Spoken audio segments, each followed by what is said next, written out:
Good afternoon to everyone with us gathered at the Pontifical University of St. Thomas Aquinas, as well as the online audience behind the screens. On behalf of the St. John Paul II Institute of Culture, I am delighted to welcome you all to today's conference. The focus of our conference is the thoughts of Paweł Włodkowic, with a special focus on three of its elements: the concept of just war, sovereignty of nations, and religious freedom throughout the centuries, as well as today.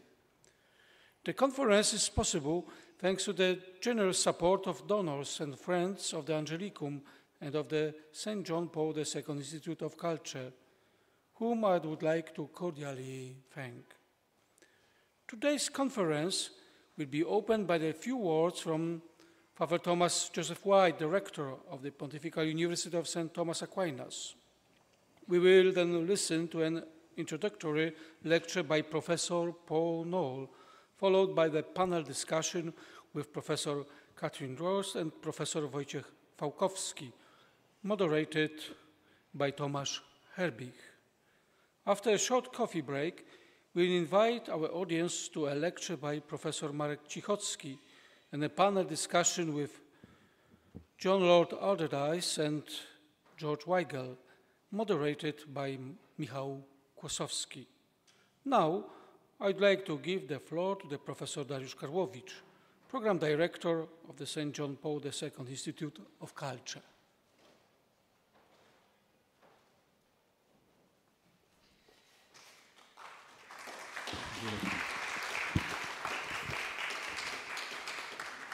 I was not fishing for applause. Dear friend, I would like to most warmly greet all of you here in Aula Minor at the Pontifical University of St. Thomas Aquinas at a conference organized by St. John Paul II Institute of Culture to inaugurate the new academic year of 2024-2025. Today, the 22nd of October, is the feast of St. John Paul II, a significant day for us as the community of the Angelicum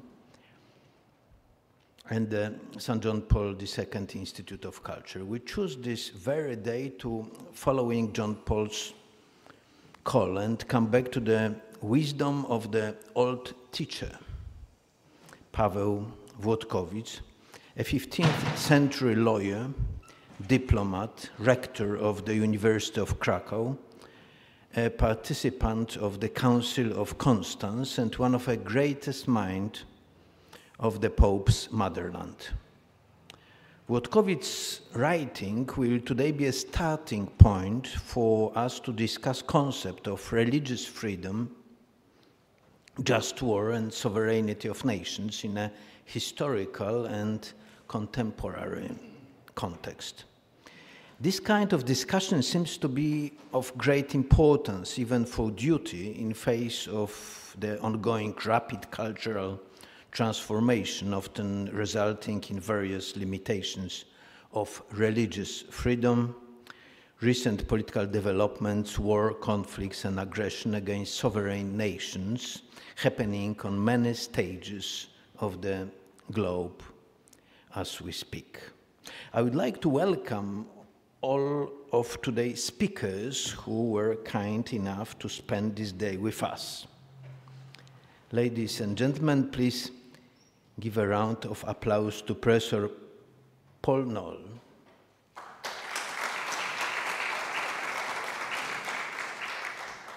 From the University of Southern California, the author of the introduction to the English language edition of selected writings by Paweł Włodkowic, published by the John Paul II Institute of Culture in 2023.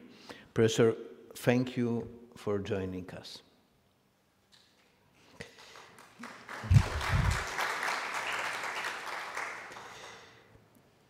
I would like to introduce Professor Katrin Droste from the Angelicum's Faculty of Theology, a distinguished expert in, among others, medieval theology. Thank you, Sister Professor, very much.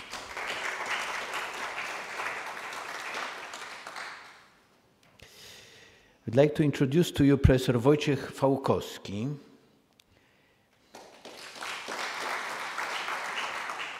A medieval historian from the Faculty of History of the University of Warsaw. For 7 years, Professor was the head of the Royal Castle in Warsaw Museum. Professor, we are honored to have you with us.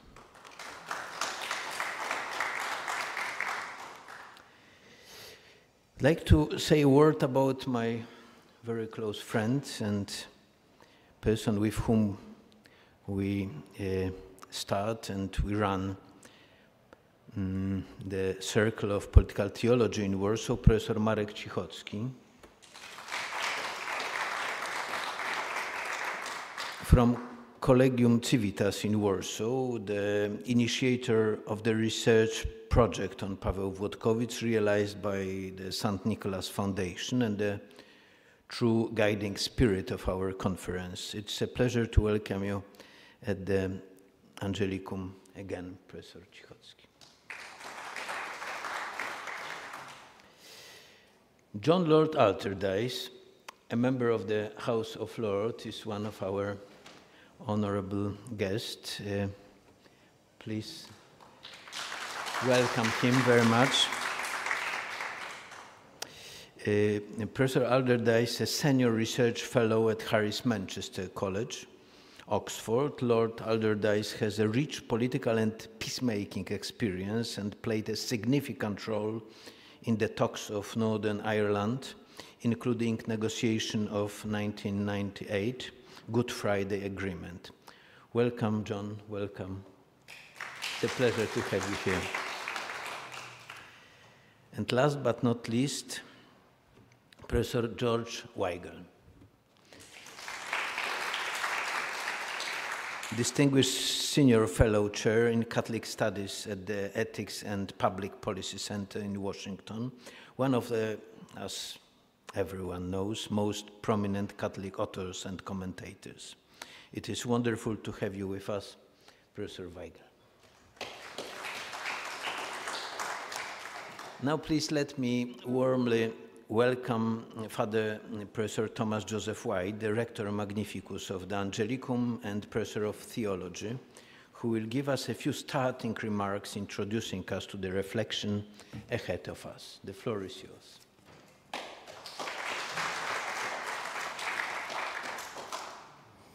Thank you. It's so great to have you all here today. We're honored and happy to have the colloquium taking place under the auspices of the John Paul II Institute for Culture, and I'd like to thank all of the staff and Dariusz and others, Father Cezary, for all their organizational work. I have a few opening remarks.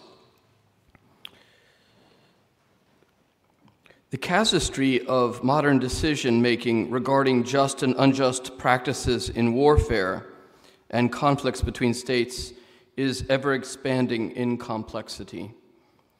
New technological capabilities, such as drones and satellite surveillance, render possible new and highly ethically contested forms of warfare. Modern state-sponsored terrorism and independent anti-state terrorism evoke a whole new range of reflections about combat and human ethical intent. Of course, ever since the advent of the atomic age, warfare also has become potentially so devastating to human society as to render many options intrinsically unjust. But just because something is unthinkable does not mean it will not happen, as the 20th century attests, and as the 21st century risks to reiterate or, God forbid, even expand. The Church cannot merely stand on the sidelines of constructive ethical reasoning, perhaps armored by a seemingly coherent pacifist stance, in a world where lethal force continues inevitably to be exerted. A society that reasons ethically about life-taking without the church's influence will only be a more deadly and unethical society.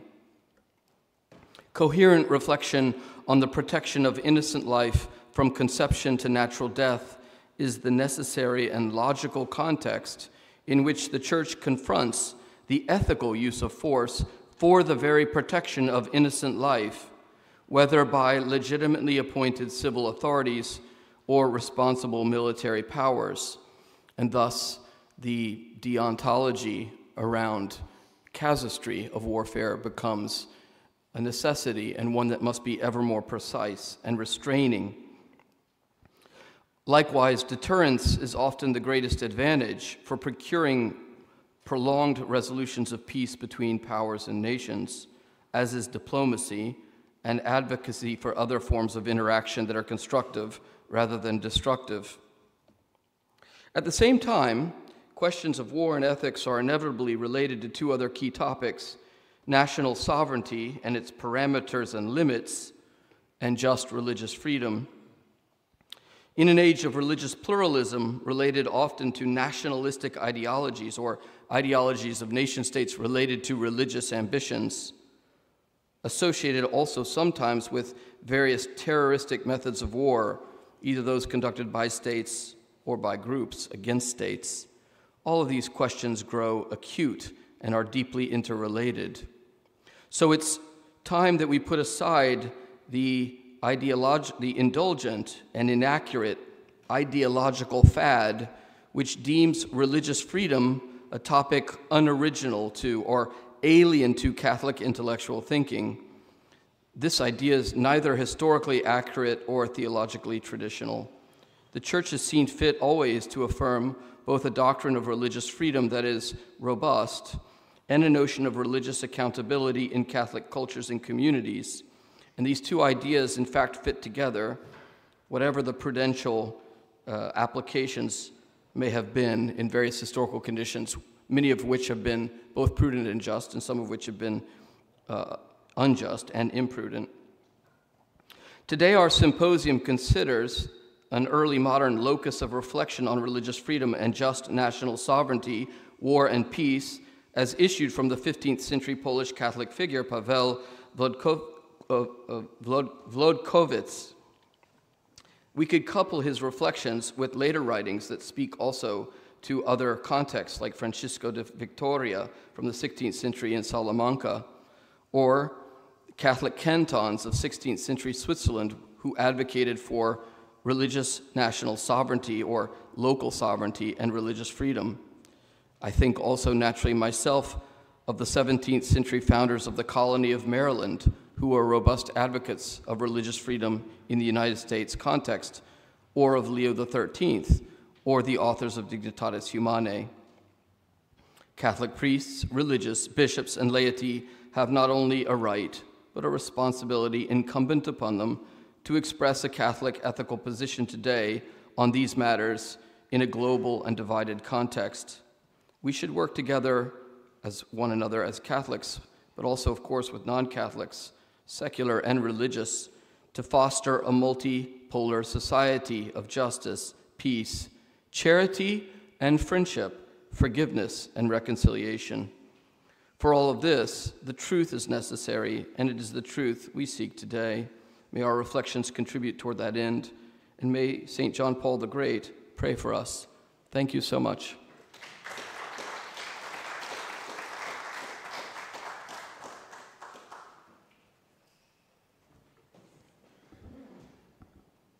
Thank you very much, Father Rector.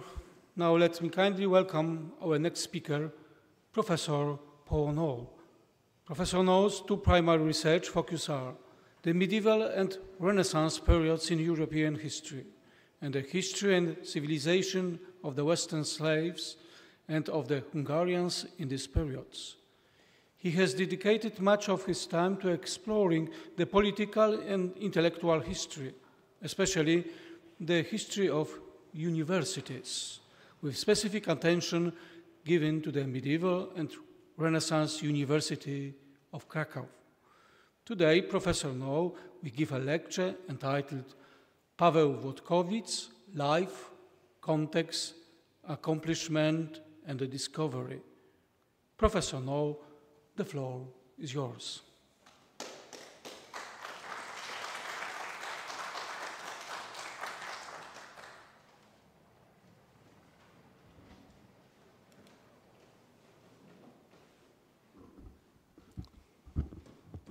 Thank you very much for that introduction. Thank you very much for being here, and thank you for participating along with us in this process today. It is a pleasure to be part of this. For many present today here, discovering Paweł Włodkowic is not a problem. This is because some of you come from the region where Paweł's life was primarily lived. Others may have prior knowledge of his area and his era of the late Middle Ages. Thus, the question arises why this word discovery figures in the title of this paper and that I begin with it. It is there because the categories noted above, for the most part, despite them, relatively few persons have knowledge of Paweł's world, his biography, the context of his writings, and the reasons why his accomplishments warrant the attentions paid to him today and in the recent book devoted to some of his writings. During the years before my doctoral studies began, I was one for whom the discovery of Paweł lay hidden and shrouded in my future. So I begin this presentation by briefly tracing my path to a discovery of Paweł, who has become a significant and enduring part of my scholarly career. In my first year of doctoral study, I was assigned a seminar topic on the imperial ideals of Emperor Otto III.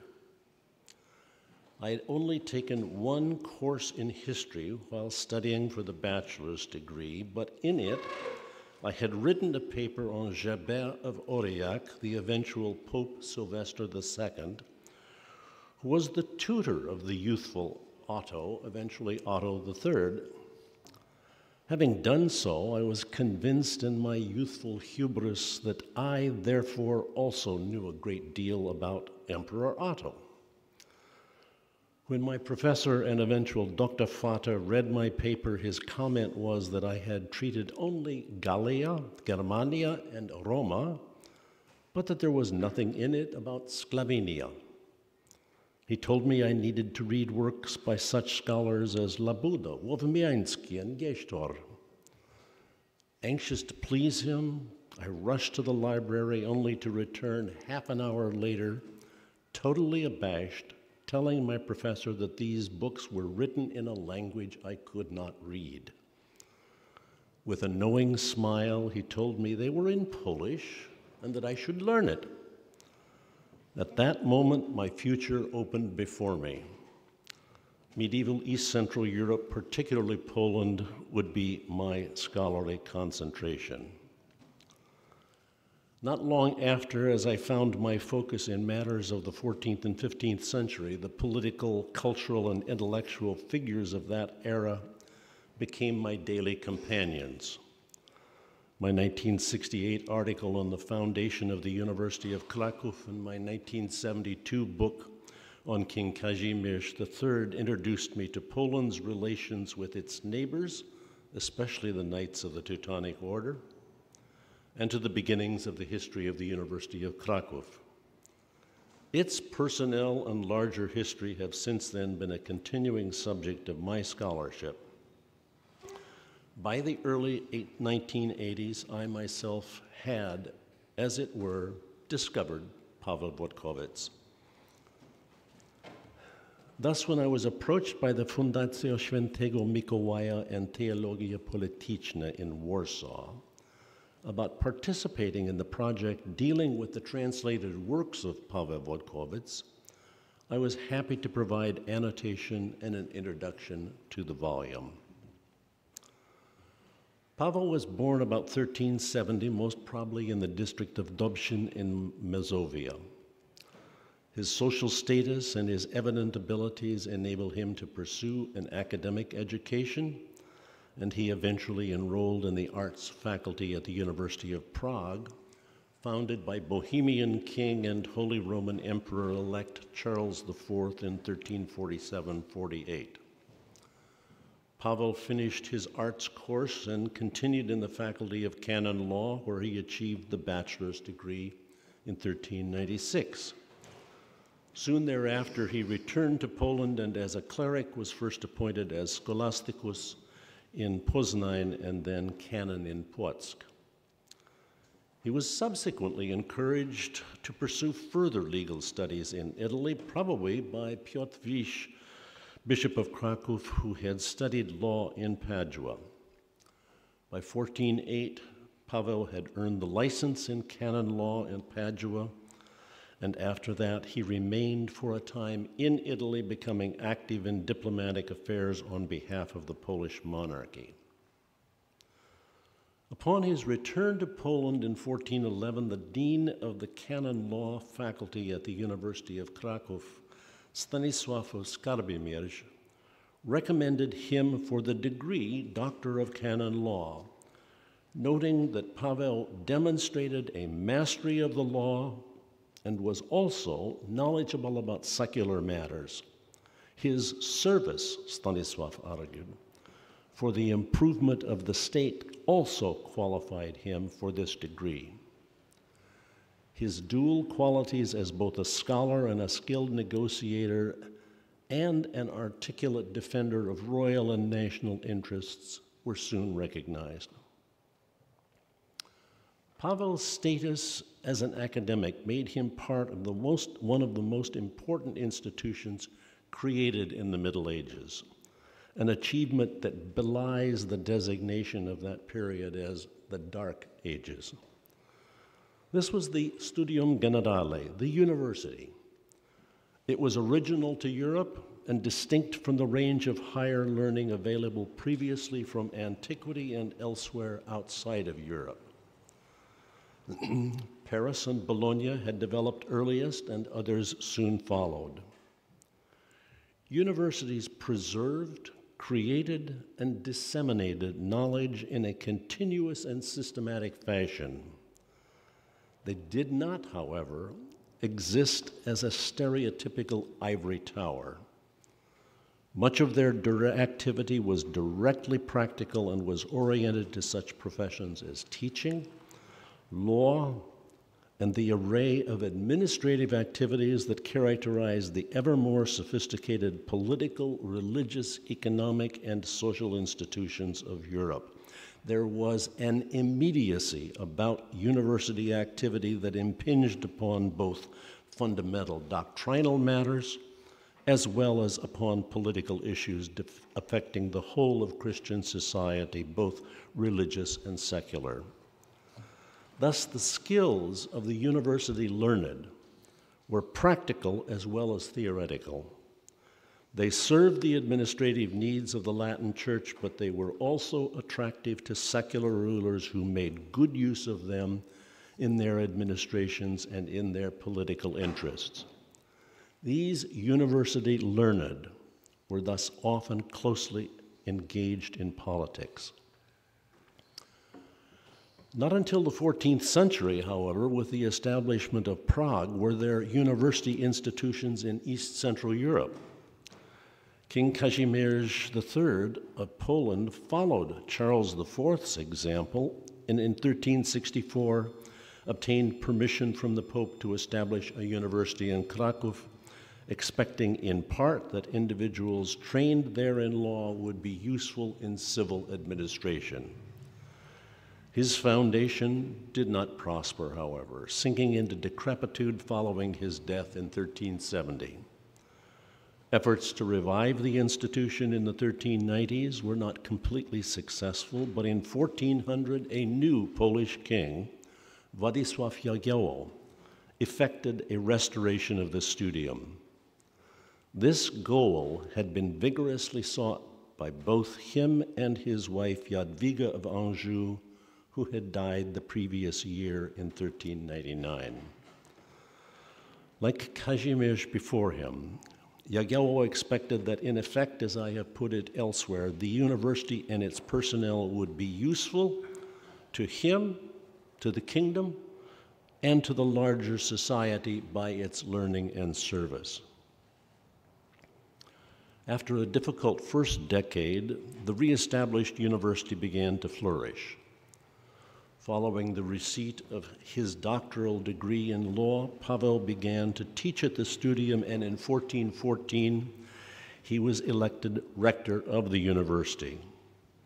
In that same year, he was named a member of a Polish delegation to the Council of Constance, led officially by the Archbishop of Gniezno, but de facto headed by Paweł, who represented the interests and policies of the King of Poland. The Council of Constance, 1414 to 1418, was the largest ecclesiastical assembly in the Middle Ages, and at the same time the greatest of all medieval representative assemblies. Its main purpose was threefold. First, to end the Great Western Schism. Second, to rid the Church of such heresies as Wycliffe and Huss. And third, to reform the Church in capite et membris. But there were other issues taken up at the council, one of which was the political and military conflict between the Knights of the Teutonic Order and Poland, an ongoing hostility that had convulsed northeastern Europe for several generations.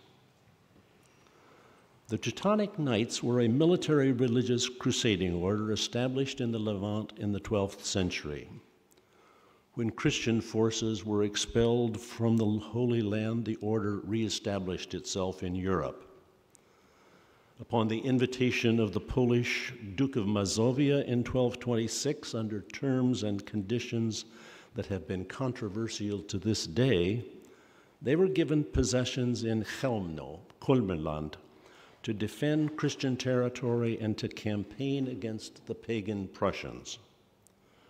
By the end of the 13th century, they had successfully conquered and converted to Christianity these Prussian lands. By the beginning of the 14th century, their expansion, which included their conquest of the territories of Gdańsk, Pomerania, and the lands where Paweł Włodkowic was eventually born, brought them into conflict with Poland. War and diplomatic challenges between Poland and the Teutonic Order were temporarily ended by a peace treaty in 1343. Thereafter, the order concentrated upon efforts to conquer and Christianize pagan Lithuania. Conflict between them was intense and violent. Later in the 14th century, Jogaila, the pagan Grand Duke of Lithuania, converted to Catholic Christianity, taking the Christian name Władysław, but was known also as Jagiełło, the Polonized version of his Lithuanian name. He had then married Jadwiga, already the ruler of Poland, and himself become king of Poland. The issues of Polish Teutonic Order conflict were thus combined with the aggressive pursuit of conquest and conversion of Lithuania by the order. The Teutonic Knights ignored Jagiełło's conversion, claiming that it was a sham, that he and the Lithuanians were still pagan, and that nothing had changed about the validity and necessity of the order's mission. Early in the 15th century, relations worsened between the Teutonic Knights and Jagiełło, along with his cousin Vytautas, who had become Grand Duke. War broke out in 1409, and the combined forces of Poland, Lithuania, included pagan Tatar troops and other forces that were not Catholic Christians. The implication of these latter considerations were eventually addressed by Paweł in his writings. In the conflict from 1409 to 1411, known in Polish historiography as the Great War, the crucial battle was in 1410 at Grunwald, a location known by the Lithuanians as Žalgiris and termed by the order, with reference to a second nearby location, as Tannenberg. Arguably the largest military confrontation in medieval history, the Polish-Lithuanians triumphed decisively, and many of the leading commanders of the order were killed, including the Grand Master. But despite this crushing defeat of the order, Jagiełło failed to pursue his advantage, and the war was eventually ended with a compromise agreement, the first peace of Torun in 1411. Unable to achieve a satisfactory victory against the Teutonic Order, Jagiełło and his advisors resolved to take the conflict before the assembled body of Christendom at the Council of Constance. It was there that Paweł Włodkowic was able by his writings to support Polish royal policy. He did this, however, in a way that transcended a national program. His treatises and arguments raised his contributions into the realm of theory. His views touched upon such issues, among others, as what powers rulers, both ecclesiastical and secular, possessed, upon the problem of war and peace between nations and peoples, upon the theory of what constituted a just war, upon the concept of natural law and the law of nations or peoples, jus gentium, and upon problems of national identity and sovereignty. Let me briefly describe what he wrote at Constance and in the years thereafter, thus including the items in the translated volume of his writings, then turn to the significance of his accomplishments and the implications of his views about larger issues that are not limited to region and time. These confirm the conclusion drawn by Professor Eva Thompson of Rice University in her foreword to the volume Paweł Włodkowic's Writings 1416-1432, that his treatises remain worth reading for the 21st century. In 1416, Paweł wrote and distributed to the German nation at Constance a treatise entitled by the first word of its Latin text, Sevientibus. In it, he analyzed the validity and effectiveness of the papal and imperial grants and privileges upon which the order justified itself in its actions. 11 of his points treated papal powers. Another 11 addressed imperial powers. His conclusion, argued impressively with reference to canon law, the Bible, and historical evidence, was that none of the letters and decrees issued to the order by popes or emperors authorizing them to conquer, convert, wage war, or hold conquered territories were valid. These grants and letters contravene natural law and, by extension, the rights of peoples or nationes, the jus gentium. Having done this, Paweł returned to a related subject, one much debated in the Middle Ages, that of whether pagans and infidels have any natural rights. In the 13th century, the influential canonist Henry of Segusio, known in Latin as Ostiensis or Hostiensis, had argued that whatever natural rights non-Christians had held before the birth of Christ, jurisdictions, principalities, dominions, these were lost at the moment Christ was born. Therefore, no longer possessing natural rights, they had no status in law. Moreover, Hostiensis argued, whatever they had previously possessed had been given to the Christian faithful in order that they should be subject to Christians.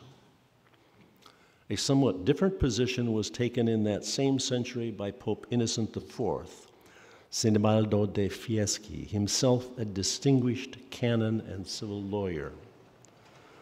Pope Innocent IV argued that in natural law, the dominions and rights of pagans and infidels were not taken away at Christ's birth, and that these were retained until they were later taken away by ecclesiastical and civil laws. His position was later generally affirmed by Thomas Aquinas. In contrast to both of these positions, what Paweł Włodkowic argued was that ecclesiastical and secular law were inferior to natural and divine law, and that Hostiensis' and others' teachings was and remained wrong. Therefore, all the claims to legitimacy of the Teutonic Order's conquests were invalid. Shortly thereafterward, Paweł distributed another treatise entitled Opinio Hostiensis to all the nations at the council. In its 52 articles, he made many of the same arguments that had been presented in Sevientibus and called upon the council to remove the error that had resulted from accepting Hostiensis' position, meaning that the order had no legal rights to what they claimed and that they should be suppressed. This argument was taken up again in Paweł's Ad Aperiendam, a treatise not included in the published writings 1416 to 36. In it, Paweł argued that the Teutonic Order was a secta Prussiana, a pestiferous Prussian sect, that its character was heretical, and that like other heresies, implicitly he was equating the order to the heresies of Wycliffe and Huss. It should be destroyed. A fourth treatise, Articuli, that Paweł Włodkowic wrote and distributed at Constance was one identified in the 20th century by Stanislaus Belch. It was a systematic set of 155 items in which Paweł listed the order's crimes against pagans, its illegal conquests, and its destructive actions against property and inhumane actions against persons. These charges contain detailed historical evidence and constitute a telling legal indictment. Indeed, this is how Paweł described himself in this work. He claimed to be neither a scholar nor a royal ambassador. He was, quote, an instigator, promoter, and procurator deputized by this sacred council, end quote. As such, the articles became a legal indictment. For Paweł, justice, order, and peace had been damaged by the order, which he again termed a heresy, saying that, quote, all of this is public and notorious truth, end quote. From this, he concluded it follows that the order should be suppressed. Paweł's critiques evoked defensive responses from the order, to which he responded in the treatises Iste Tractatus and Quoniam Error. The first of these addressed the scurrilous charges made by Johannes Falkenberg, a German Dominican who had previously been a member of the Krakow Dominican Studium. In a work that Professor Eva Thompson has discussed very well in her foreword to the writings 1416 to 32 volume, Falkenberg had charged that Jagiełło was a pagan idol, that the Poles worshipped him, that he and they were heretics and shameless pagan dogs, and that the best services Christendom could render would be to kill Poles and their king. In Iste Tractatus, Paweł coolly and systematically demonstrated the invalidity of papal and imperial powers vis-a-vis the claims made by the order, then turned directly to his analysis of the Satira, concluding that the only thing Falkenberg had really tried to do was to argue that Poles, even more than pagans, deserved to be exterminated. Some modern scholars have seen Falkenberg's position as calling for a genocide before the name. Paweł and the Polish delegation demanded that Falkenberg be condemned and punished by the council, but the matter dragged on to a compromise conclusion in 1424. In his second treatise, Quoniam Error, Paweł took up the anti-Polish charges by Johannes von Urbach of Bamberg, whose work had been paid for by the order with funds provided by their general procurator. Von Urbach's treatise was clearly aggressive in its critique of Paweł's writings, but it was in many ways less polemical and better argued in its structural approach of systematically addressing key points in Paweł's arguments and defending what he, von Urbach, understood as valid century-old interpretations of canon and civil law. Paweł's response, challenging von Urbach's conclusions, revealed again his impressive mastery of canon law and of the writings of past and present scholars, including some present at Constance who stood in high regard among their contemporaries. After the Council of Constance, Paweł continued to be active in defending Polish royal policies. In the other compositions contained in writings 14, 16, 32, he further developed the positions, both political and theoretical, argued in his previous treatises. Some of these works, particularly the letter to Bishop Zbigniew Olesznicki of Kraków in 1432, that has become known in Polish historiography as Paweł's last word, reflect not only his scholarship, his support of Polish policy, and hostility to the Teutonic Order, but also an adherence to the ideals he had previously articulated, and reflects also a personal and deeply felt affiliation to what he called his fatherland, the territories of Dobszyn and the, quote, peaceful kingdom of Poland, end quote. He died probably in 1436 and was buried in Wawel Cathedral in Kraków. In what follows, I want to say just a few things about the themes Paweł developed in his writings and to assess briefly the significance of his achievement. It will be these considerations that I expect will enliven the conference discussions to come, rather than his biography and the details of diplomacy and politics, important as they are, especially since they provide a fuller understanding of the nature and character of the medieval history of East Central Europe and its modern ramifications. Central to Paweł's views was his concept of natural law and the implications he drew from this.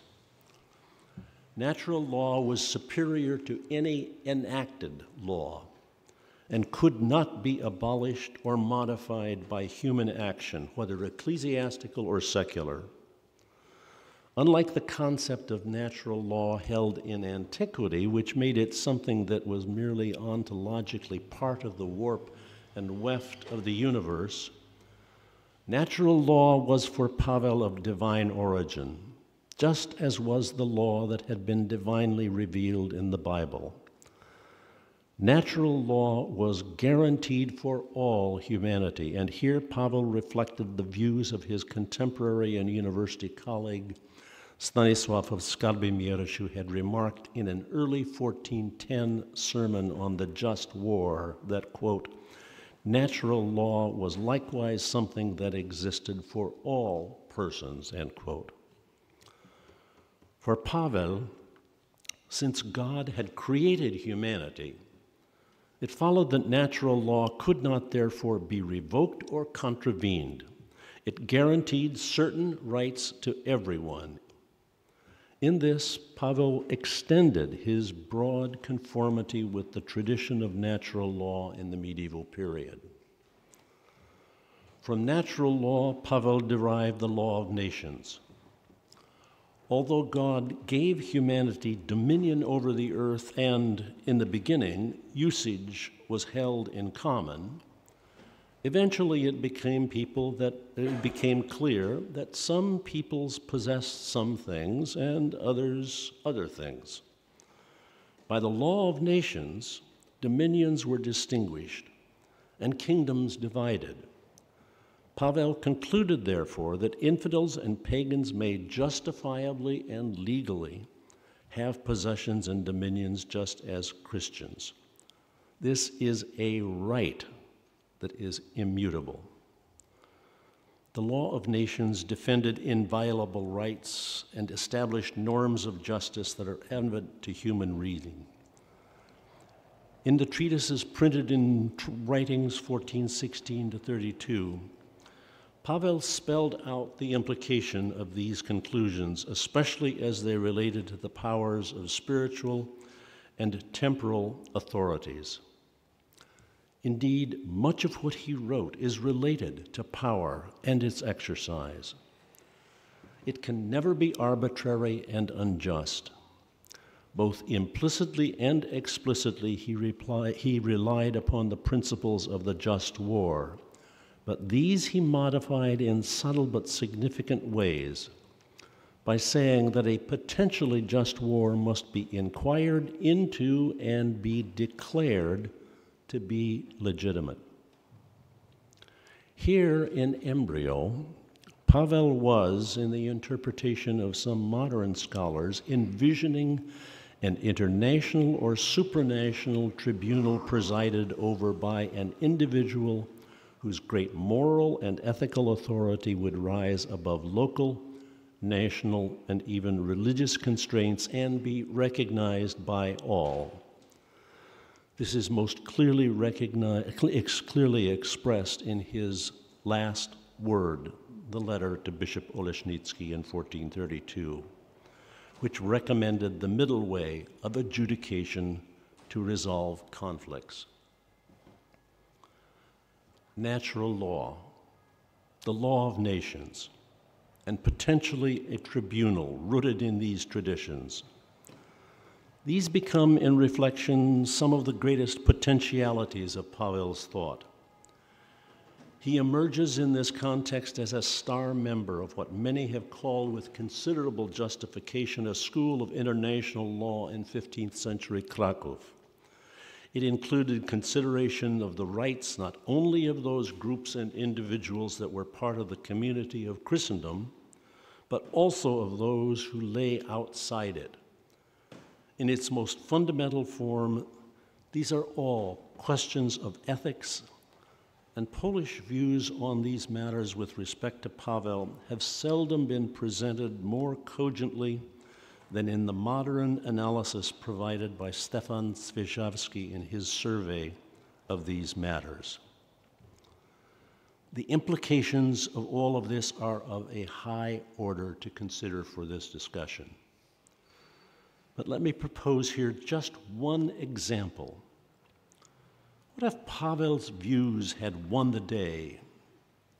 In early modern Europe, rather than the tradition of Hostienses, despite the memorable entreaties of Bartolomeo de las Casas in the 16th century that resonated with views similar to those of Paweł's, it was Hostienses' positions, consciously or unconsciously, that lay at the heart of the European policy of colonialism and perhaps even the spirit of manifest destiny that was later used to justify American continental expansion.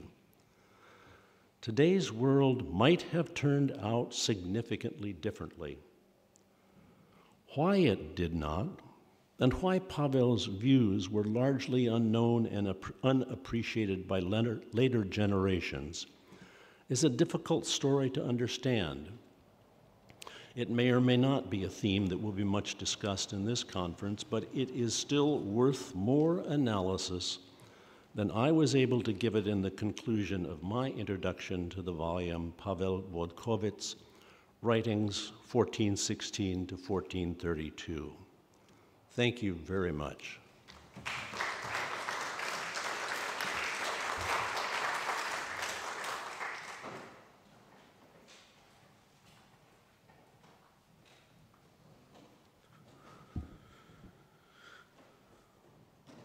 Thank you, Professor Knoll, for this wonderful lecture. Now I'm pleased to introduce Dr. Tomasz Herbich, who will be the moderator of the panel discussion that follows the lecture we have just listened to. Tomasz Herbich is a doctor of philosophy, also graduated in theology and political science. He lectures at the University of Warsaw. He is editor-in-chief of the Yearbook of the History of Polish Philosophy, as well as member of the editorial board of Political Theology. He specializes in the history of Polish and Russian philosophy, philosophy of politics and philosophy of religion, as well as biblical theology.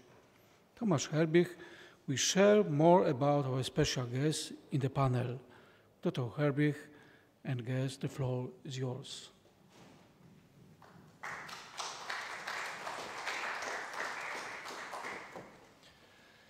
So thank you very much for introducing myself, and I'm now going to invite and briefly introduce the participants of this panel, which we are just going to hear now. It is going to consist of two parts. In the first part, I'm going to moderate the discussion and to ask some questions to our participants. And during the second part, you all, the participants of our conference, will have a possibility to ask your questions and I think also to get answers to these questions. First of all, of course, I would like to invite Professor Paul Knoll. Please, Professor Paul Knoll, take a seat because we are going to discuss from this place. And also after that, of course, all these participants were briefly introduced by Dariusz Karłowicz, but I'm just going to remind you of these introductory remarks. I would like to invite Professor Wojciech Fałkowski, who is the historian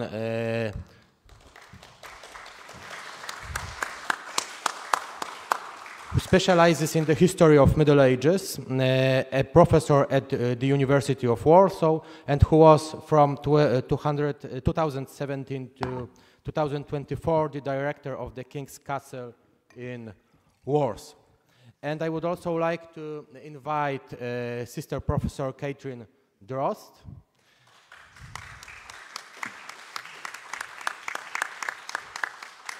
The sister is the professor of theology at this university, of course, at the Pontifical University of St. Thomas Aquinas, Angelicum.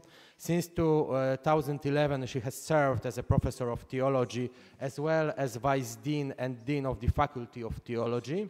She specializes in moral theology, and her lectures include such topics as cardinal virtues and their practical bearing on the Christian life, justice in relation to other virtues, and also sister is a member of the Dominican Sisters of the Congregation of Saint Cecilia. And now, thank you very much, and I would like to start with the first question. During our panel discussion, we are going to make two important things. First of all, to further reconstruct certain key aspects of Włodkowic's thought, and after that also we will attempt to show their current relevance. And I would like to start with the question directed to Professor Paul Knoll, and I would like to begin by asking about the relationship between the pragmatic and concrete aspects on the one side and the theoretical and more general aspects on the other side in the writings of Paweł Włodkowic.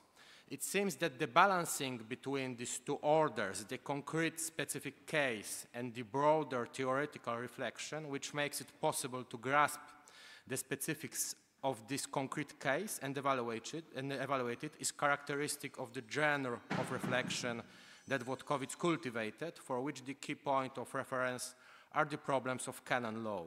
So how does this genre of reflection, this concrete genre of reflection, the canon law, affect the nature of Włodkowic's writings, as well as their accessibility to modern readers? Thank you very much for posing that question, because the whole process of achieving this volume made me rethink a number of elements that have been raised here by the parts of this various question. I think one of the aspects of Paweł Włodkowic's genius was that he was comfortable being both a pragmatist and a theorist. He clearly believed in the policies that he was supporting on behalf of the monarchy and had almost a visceral feeling with respect to the justice that was being sought by the monarchy. And in that sense, this concrete and pragmatic approach was something that he achieved at a very high level. At the same time, he was able to rise above that, as I mentioned in the comments that I was making. These were not just simply isolated individual issues of specific topics in political matters. Instead, they were bits and pieces of higher theoretical issues, and it was these theoretical issues that deserved just as much attention and just as much devotion of his intellectual power as his mastery of the details of policy. So that I think he was able to rise above the pragmatic to deal with specific and general matters in this theoretical, and not just simply to take a received theoretical tradition. I think one of the things which is sometimes said about medieval thought was that, well, there was no originality to it because the idea was simply to repeat and reaffirm what had been said prior. But the realities of medieval thought were such that the situation and the concrete issues being dealt with changed, and so therefore the theoretical and the abstract issues had to respond to these new things. And this is the way in which considerable progress was made in the medieval period.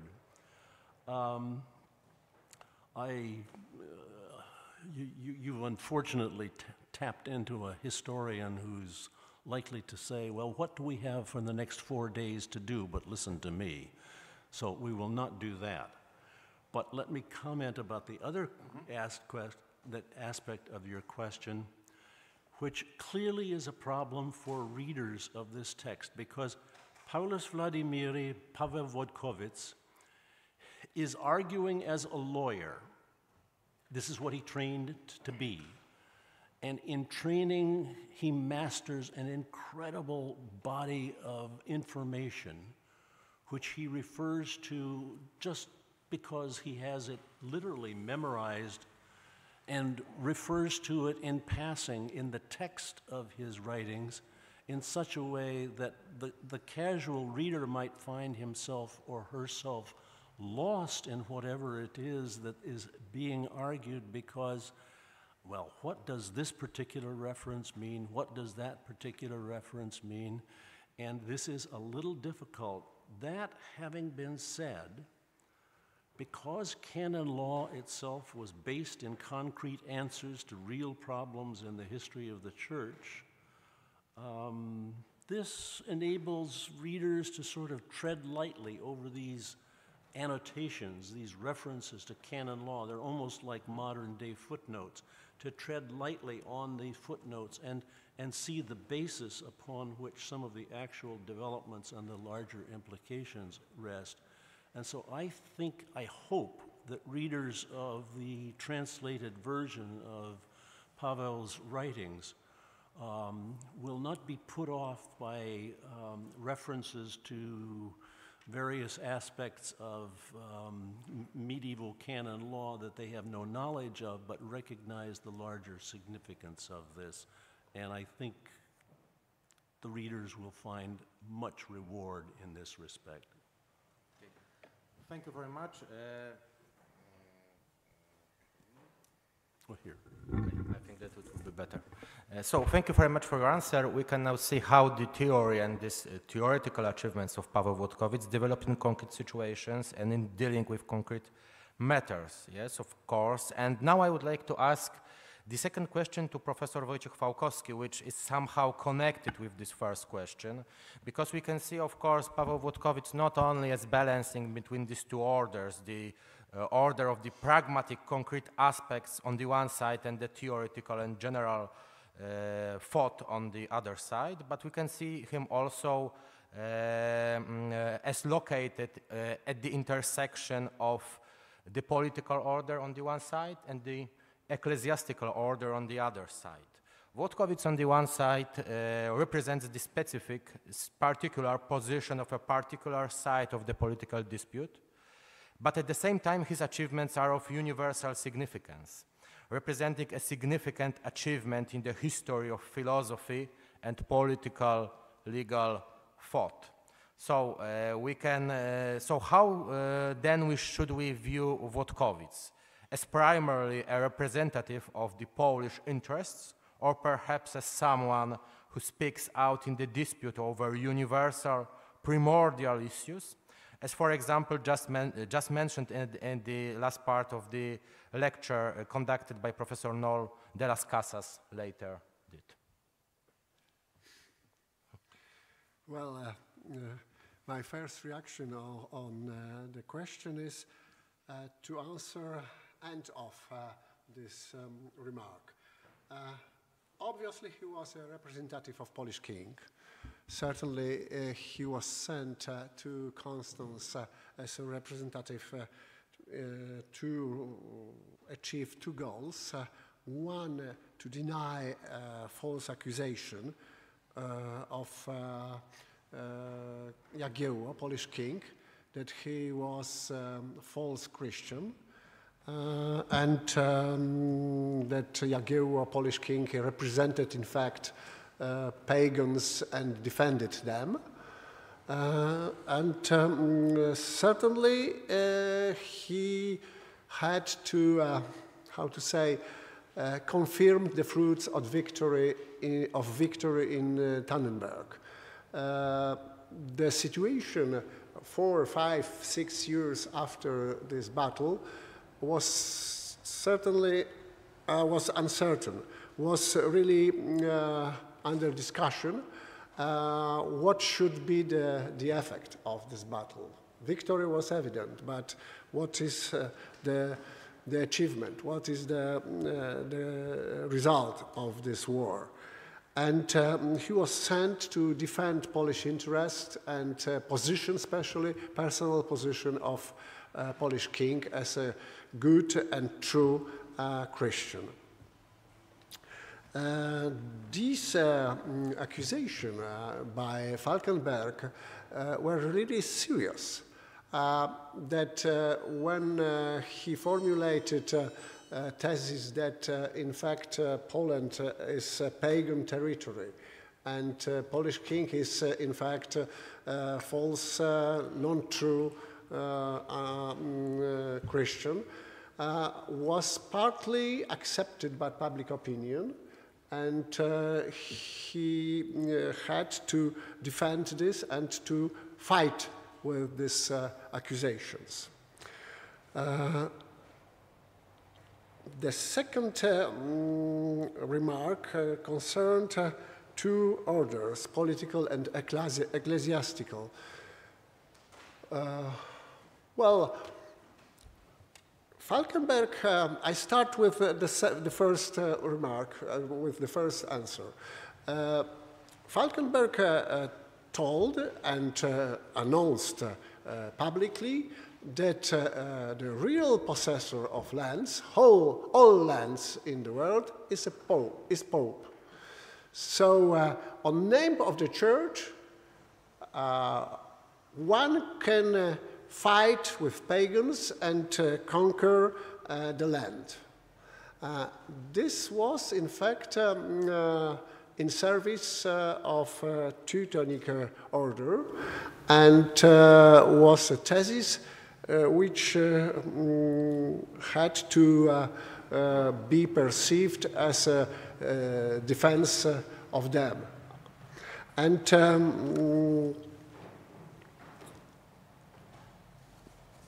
this theory of two swords. Theory of two swords, that there is one sword in hand of Pope, the second in hands of Emperor. This theory was founded on thesis that the first power, the main power, is given by God, and obviously Pope is the main person in the world. So Paweł couldn't say that Pope has no right to for some lands.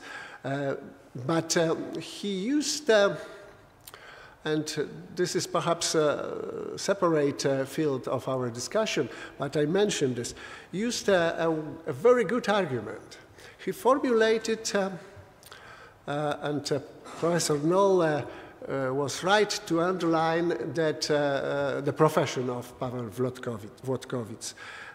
He was a lawyer, but he could jump outside of his field of competence. And he used a moral argumentation. He said that the war must have moral justification, not legal, not political one, not matter of honor, but moral. And this was invention on big scale. It was an invention of Krakow School of Philosophy, together with Stanisław from Skarbimierz.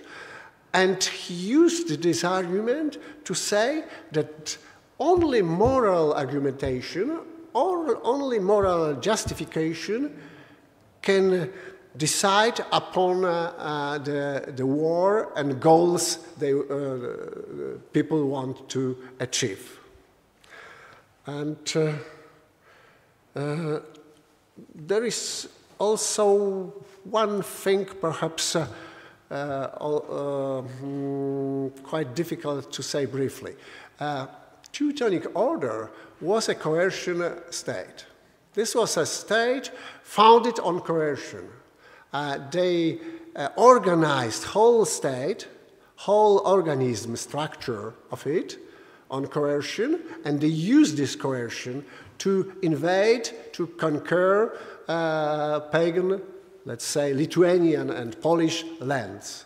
And if we use moral argumentation, this is exactly what we should do against this argumentation, against these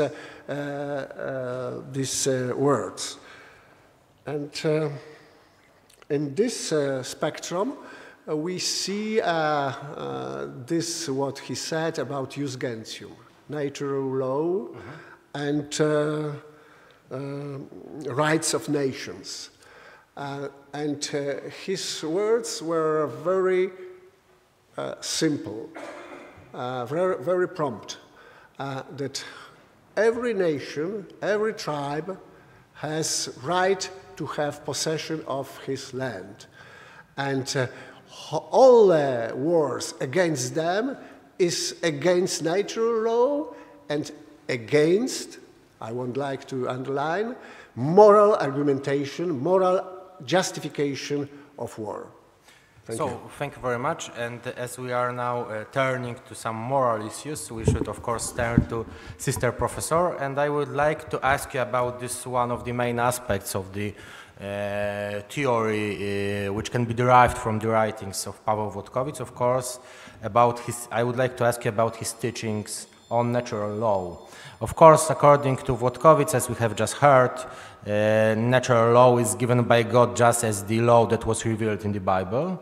Of course, from this natural law, Włodkowic derives the law of nations, jus gentium. And according to this natural law, he is also critically targeting the practice of conversion that was carried out by the Teutonic Order. So now please let me ask you, what aspects of this Włodkowic's teachings on natural law especially the law of peoples, the law of nations, preserve relevance for contemporary reflection in ethics or moral theology. Thank you, Tomasz. And also I'd like to thank Professor Knoll. Your introduction to the whole work is excellent, as well as your talk today. Thank you. Also, as Professor Knoll already noted, the strength of Paweł's argument based in natural law. So I would like to just make reference back to that, which is, again, for Paweł, not some nebulous natural law, but it is founded in divine law. And then you have divine law, natural law, and then the jus gentium, the law of the people. And Paweł keeps, that's very clear in all of Paweł's writings, so I would just make note of that.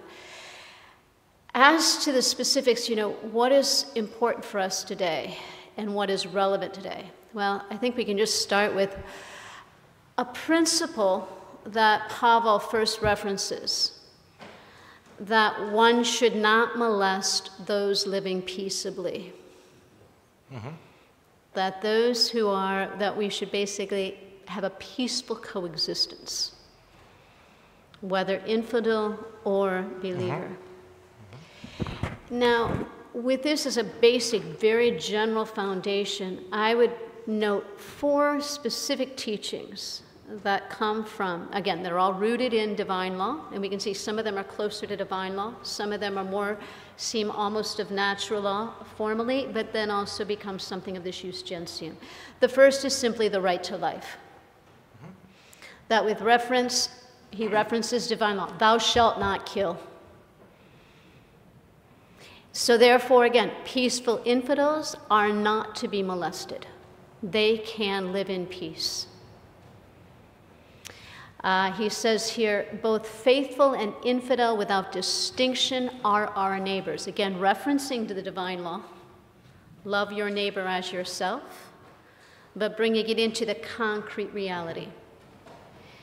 Based on this right to life, he also speaks of a right to freedom. Here against Ostia and CC, he argues very strongly against this.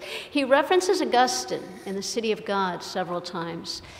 And he's arguing again here, this right to freedom is that there is an equality of all people.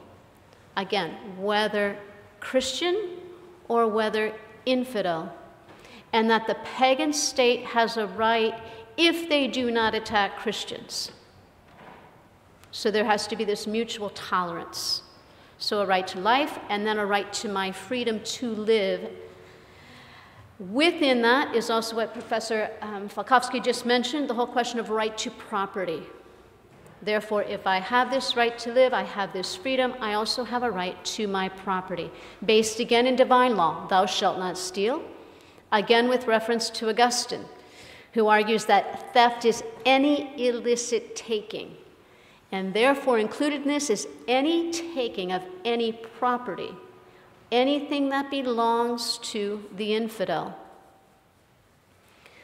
The law is interpreted, as I say, in this context of jus gentium, that the infidels as a people, as this individual people, have a right to their possessions. They may possess land. Any unjust seizing of their land or property requires restitution. So then he applies, again, the whole principle of justice, and which we would develop as to restitution if anything is untaken unjustly. An interesting argument that he uses here when he's arguing for the right to property, I just found it rather interesting. He goes back to ecclesial law, and he says, even the law of the church allows Christians to marry infidels, and they do not have to convert. Well, that's as to marriage, but his argument is, if the Christian can marry the infidel and they can retain their religion, if she tolerates their religion, then it logically follows that the church should tolerate jurisdiction and dominion over material goods. So it's just a little interesting argument that he's using there, kind of pulling this idea of marriage and what the church is already doing as an argument, extending that argument. The fourth principle that I would argue, as I say, right to life, right to freedom, right to property is the right to conscience, which ties in with and basically is very much a foreshadowing of Vatican II, Gaudium et Spes, Dignitas Humanae, religious freedom. This toleration of religion is a recognition of this right to conscience. As he states in Sapientibus, conversion should not be forced. It should be an appeal to conscience. He's recognizing the dignity of all human beings. Christian baptism must be approached freely. This is a teaching that we all uphold.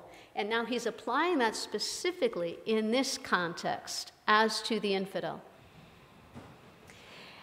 Here, there's another interesting little argument that I'd like to reference that he's using as to this right to conscience and religious freedom. He makes a reference to Thomas Aquinas here, and Thomas makes two distinctions. Now, they're related, but also could be extended a great deal in another full argument. It's from the Summa Theologiae, where Thomas is asking the question of whether one owes allegiance to an infidel, to an unbeliever. So that's the context of the argument. And within this discussion, Thomas makes two distinctions. He first says, what belongs to divine right and jus gentium? So he makes a distinction here, and he says, jus gentium, the law of the people, law of society, is about dominion. But he's connecting that here. When you're talking about religion, you've also got jus divinum. So he's saying these two are basically being balanced out in this question of my right to conscience. But Thomas argues that belief and unbelief, which belong to jus divinum, do not annul human rights, do not annul the jus gentium. So these faithful, therefore, it would seem, have something of a right as infidels, according to the divine law, if it's not contradicting. However, Thomas has another distinction. So that's the first one, between jus gentium, dominion, and the question of belief, which is under jus divinum. But then Thomas makes another distinction. And he says that the church's lack of authority is different over those who never had the faith versus those who have lost the faith. So dealing with the infidel, he's making a distinction on who is the infidel. And the point is, the infidel who never had the faith must be respected and has all of those rights, which is different from someone who had the faith and rejected it. He says, why? Because then the church can come in and say, this king has left the faith, and therefore you as his people do not owe him that obedience.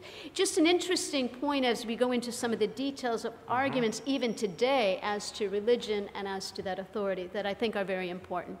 So my point would be, I think all of these are very relevant today. We can look at wars around the world, and every one of these points comes into play, which he is arguing based on natural law, based in divine law, and then based in the law of the people. Thank you. So, thank you very much.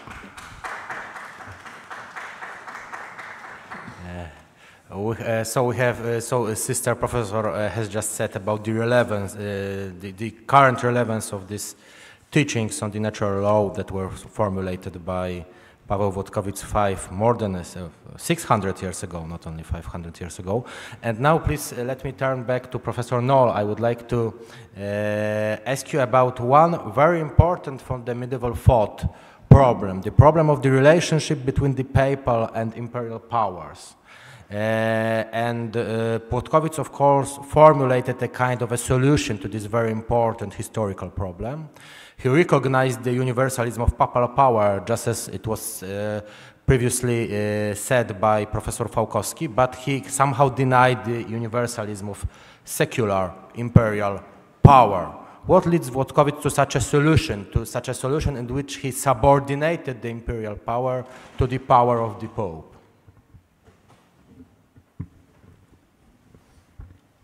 You've got to stop asking these easy questions.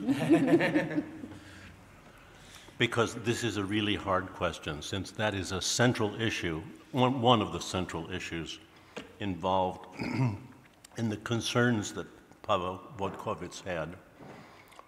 He's dealing with a tradition in which, at the very beginning, with the development of the Christian Church as an institution, it in many respects owed its potential for growth in the 4th century to imperial power. The conversion of Constantine and the allowance of Christians to worship freely and to establish their own religion freely, in a sense, constituted a precedent for imperial power that continued on into the early medieval period and was, in many respects, ultimately best represented by Charlemagne in the 8th and the 9th century. The idea of the power of the church and the power of responding to imperial power was in many ways a game that was very, very uneven for many generations and many centuries. And it was only after the failure of the Carolingian settlement in the course of the 9th on into the 10th century that the possibility emerged for a different approach toward the understanding of who has power and what kind of power this is and what the relationship between various powers are. And the development of papal claims, especially to universalism in the church, that were first echoed in the way in which Rome claimed primacy over the other great seats of the Christian church in Constantinople or Antioch or Jerusalem or Alexandria, now becomes a set of claims that is expanded beyond just simply the control of the church and the life of the church into the larger society as a whole. And there is a period of time in the 10th and the 11th centuries when these conflicting claims, one made by the imperial tradition, the other derived out of the church, are in substantial conflict. We sort of simplify this when we talk about this as the investiture controversy, because investiture was only one small, well, I shouldn't say one small, it was only one element that was involved in this struggle between imperial power and papal power. But the ultimate resolution that came in that quote-unquote investiture controversy in the edict of, not the edict, but the Compact of Worms in 1122, in a sense represents a failure of imperial power and the de facto triumph of papal and religious power. And this particular process continues to grow. Now, what Paulus Vladimiri talks about, however, is that this universalism was subject to divine law and to natural law. It is not just simply that these elements, imperial power or papal power, are relevant only within contemporary society. This is a universal issue within the framework of divine law and natural law. And I think that this was a distinction that he was able to make in his treatises to define what the limitations of papal and imperial power were. That there are certain kinds of things that are due for the emperor. There are other things that are due for the church. But that overall there is a divine law that encompasses everything in this. So I think this is the process by which he reconciles this, and it plays out in a variety of different contexts. I mean, sometimes it's as petty as what specific right does the Teutonic Order claim to have with respect to this, that, or the other action, or this, that, or the other possession? If they claim that they were given this power and authority by the papacy, then what right did the papacy have to give this power? And here's where Paulus would say, the power of the papacy is not absolute, it is governed by this tradition of divine law and natural law. And divine law and natural law are the ways in which he reconciles imperial and papal rivalries and imperial and papal authority. I think that comes across all of the writings that one will find in this set of publications. Mm-hmm. Okay, thank you very much. And I would now like to ask Professor Fałkowski about the problem that was somehow mentioned already by Professor Knoll in his lecture. It is, of course, this great phenomenon and the significance of this phenomenon of medieval universities. And of course, I would like to ask you about this problem in this Polish context to which we are now referring, of course, to this context of Krakow Academy. As we know, Krakow Academy, shortly after establishing Krakow Academy, such great representatives of this academy like Stanisław of Skarbimierz or Paweł Włodkowic became such an influential persons that influenced both, in the case of Paweł Włodkowic, the Council of Constance, or that influenced the intellectual culture of their times and also the political matters, the political issues in their times. How was it possible to come? How did it happen that Polish science in such a short period of time reached such a high level, that it was possible that to influence the European intellectual life by the representatives of this science that was that we can connect with this Krakow Academy? Yes, well, you said that you had a difficult question. Well, this is probably one of biggest mysteries in the world. For what reason something happens and the genius are, many of them are in one place. Well, in preliminary explanation, I would say about two things. One is the rise of universities in Central Europe.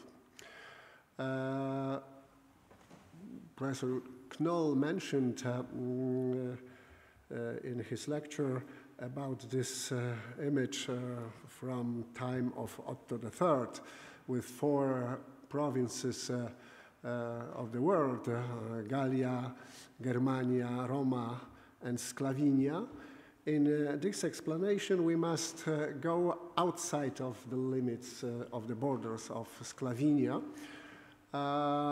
In Central Europe, using term Central Europe, since foundation of Prague University in 1347, I use the first date of this, until end of 14th century, we have 6 new universities founded in this area. After Prague was Kraków, or immediately after Kraków, Pécs, Vienna, Erfurt, and Heidelberg. It created intellectual space in my eyes. We imagine that we have quite small community of intellectuals in these lands, and counted in hundreds of people, not in thousands. And they knew each other. They changed their universities, their job, their cathedrals, chairs, and chairs, not cathedral.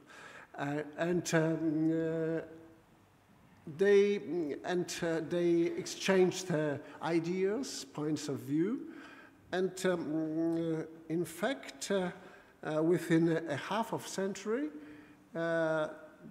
it created space with many of centers where intellectual life arose, was visible with discussions, sometimes very violent, and with some different people who were opposite to ideas of others. At the beginning of 15th century, it was a crisis of Prague University, and since King of Bohemia tried to intervene in the university. The university was created, was founded, was invented perhaps, as a space of free intellectual dispute. And one day, the king wanted to intervene and to say it should be in this direction, in this way, not in other. So many of them, majority of researchers and intellectuals, also with students, went out and created new university in Germany. So perhaps this, at first, this mood, intellectual ferment, and also the crisis of this Prague University helped to the rise of Kraków Academy. The second is completely different. Nature of my explanation will be in other way, in other direction. Within the life of Paweł Włodkowic, there were two elections of the king in first half of his life. Free election of the king means, in fact, that the subject can decide upon the ruler against traditional hierarchy and tradition of heritage. It helps, it provokes, it gives possibility for, let's say, individual liberty, personal freedom. I can decide upon the monarch, I can decide upon my thinking, what I am, and what I do, and what I say, what I teach, what I learn. And this personal space of freedom, in my eyes, contributed very much to the situation that the Kraków Academy arose so quickly and so high. And perhaps the third thing, many intellectuals from Kraków University were in the service of Polish king. Władysław Jagiełło used them as counselors and advisors and people in diplomacy, and they were about 100 people. So the group was quite big, very big even. And if you must be a good advisor, you must have a civic courage. Not only intellectual capabilities, not only your knowledge must be great, but also courage to say what you think really. Mm-hmm. And this helps also, I think, at least, in the debate, or a scientific debate at university. And it is important also now. This is important nowadays. So thank you very much for pointing out also this specific political Polish context, which made it possible for the Academy of Krakow to develop and to rise in such a good way in this time.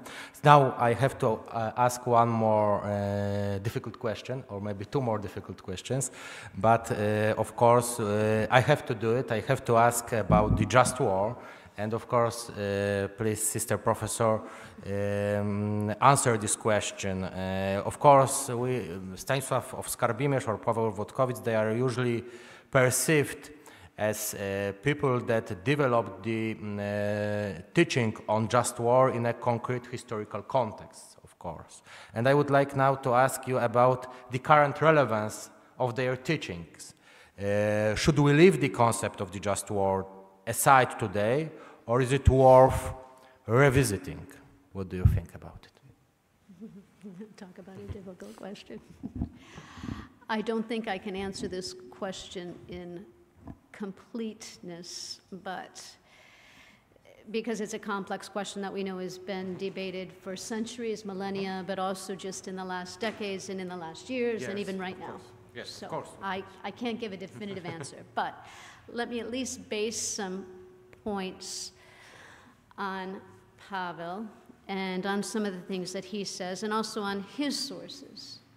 First, though, just as to the context of, just to the point of history, I would just like to make a comment on that, because we attribute the principles of just war initially to something like Augustine, that he first came up with something of these principles. And with Augustine, we can see there was a context. We have the barbarian invasions. We have a more full development. We can talk about Thomas Aquinas. Now, Thomas, of course, is much more speculative, yet his on kingship, some of his arguments are, Thomas is speculative, but the practical is lying behind it, but perhaps not as intensely as with Augustine or with Paweł. Then we have De las Casas, de Vittoria, etc., and so we see the history.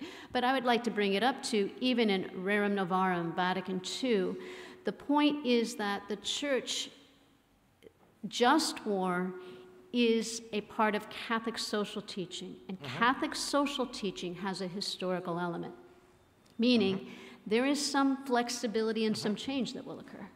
So I would just say we have to take that into context, because that's where we are today, with this whole question of how do we apply, how do these principles apply.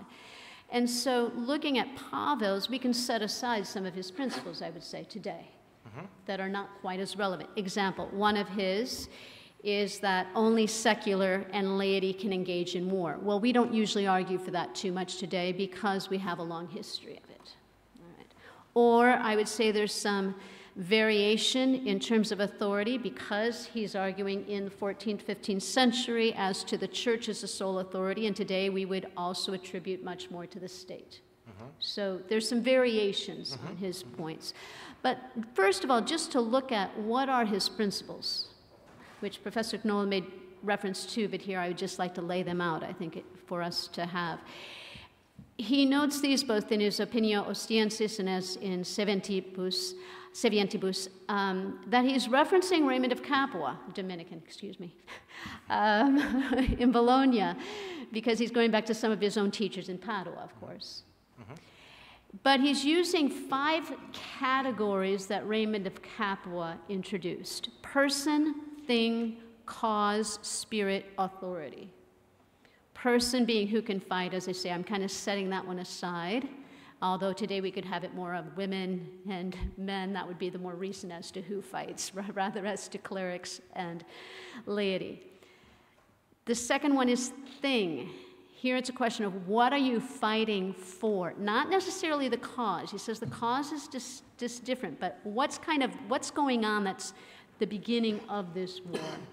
And his argument here is that you can fight to recover something that has been taken wrongly, or for defense. So it would seem here that he's arguing against something of a purely aggressive war, which we would agree with today and is very relevant today. His third point, as I say, cause. The cause is for peace. Now this is a very relevant point today that I think we have to keep in mind, and that is being brought up more and more in the church in terms of this whole question of, and also in the world, how does peace come into play? Because that's the end, but it also has to be something of even the beginning. Yes, of course. And I think that's much more relevant or much more discussed today, yet Paweł already has that. which again is a great deal of his foreshadowing of our contemporary discussions. And this cause as to peace is also significant in that conversion of pagans and infidels is insufficient argument for a cause, which we've already noted. Fourth one, the spirit. And here I would say he's looking at, what is a virtuous war? He's talking about ad bellum, going into war, but it's also this question of what's going on in bello. With the cause, we could say more of post bellum. The spirit, a redress with charity, justice, obedience, versus hatred, revenge. And I would say that is all very relevant today. And then, as I already noted, authority, where the authority is the church, or as you had noted, Professor Knoll, the whole question of perhaps this greater body that helps to discern whether that war is just. Now, as we're looking at this, contemporary criteria are what? Well, we often list proper authority, just cause, same thing that he's listed, right intention. Why are we doing it for this peace? The cause is to achieve not as defense, or as defense or to recover. We also include last resort. So that's something we see a little bit, I would say. I would say we can see elements of that in Paweł, but perhaps not as explicit as we have today, but we could pull out some threads. Reasonable chance of success.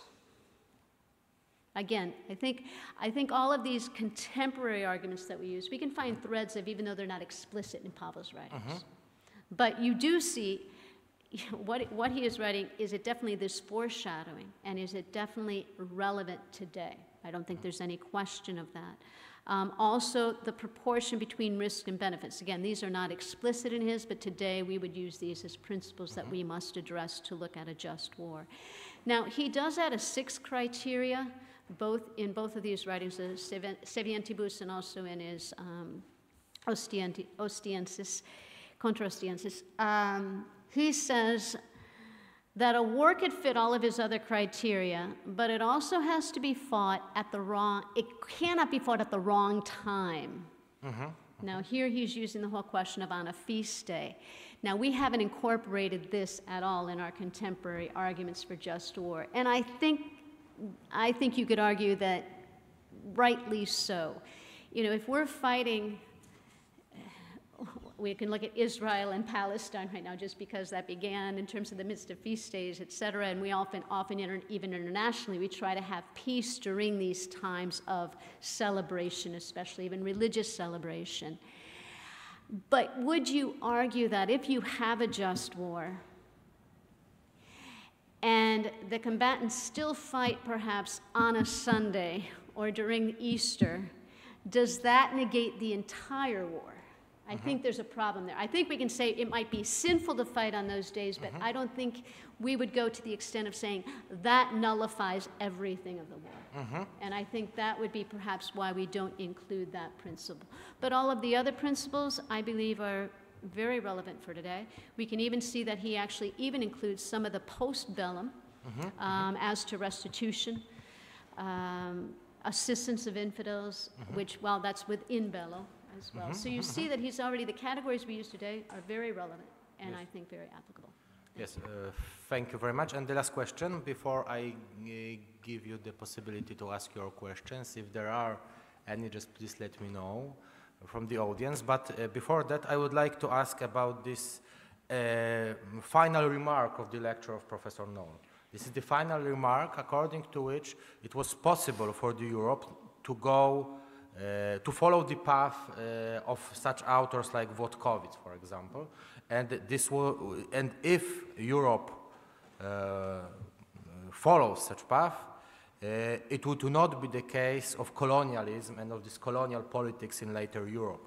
So my question is, of course, this is a very important remark, which shows, of course, the relevance, the current relevance of this in the context, of course, of our post-colonial Europe, of this thought of Włodkowic. But first of all, I would like to ask, is it possible, by referring to Paweł Włodkowic, to somehow reject not only colonial policies, but also certain elements of the intellectual culture that led to colonialism and against which Włodkowic was, of course, previous to the moment in which these colonial policies arose.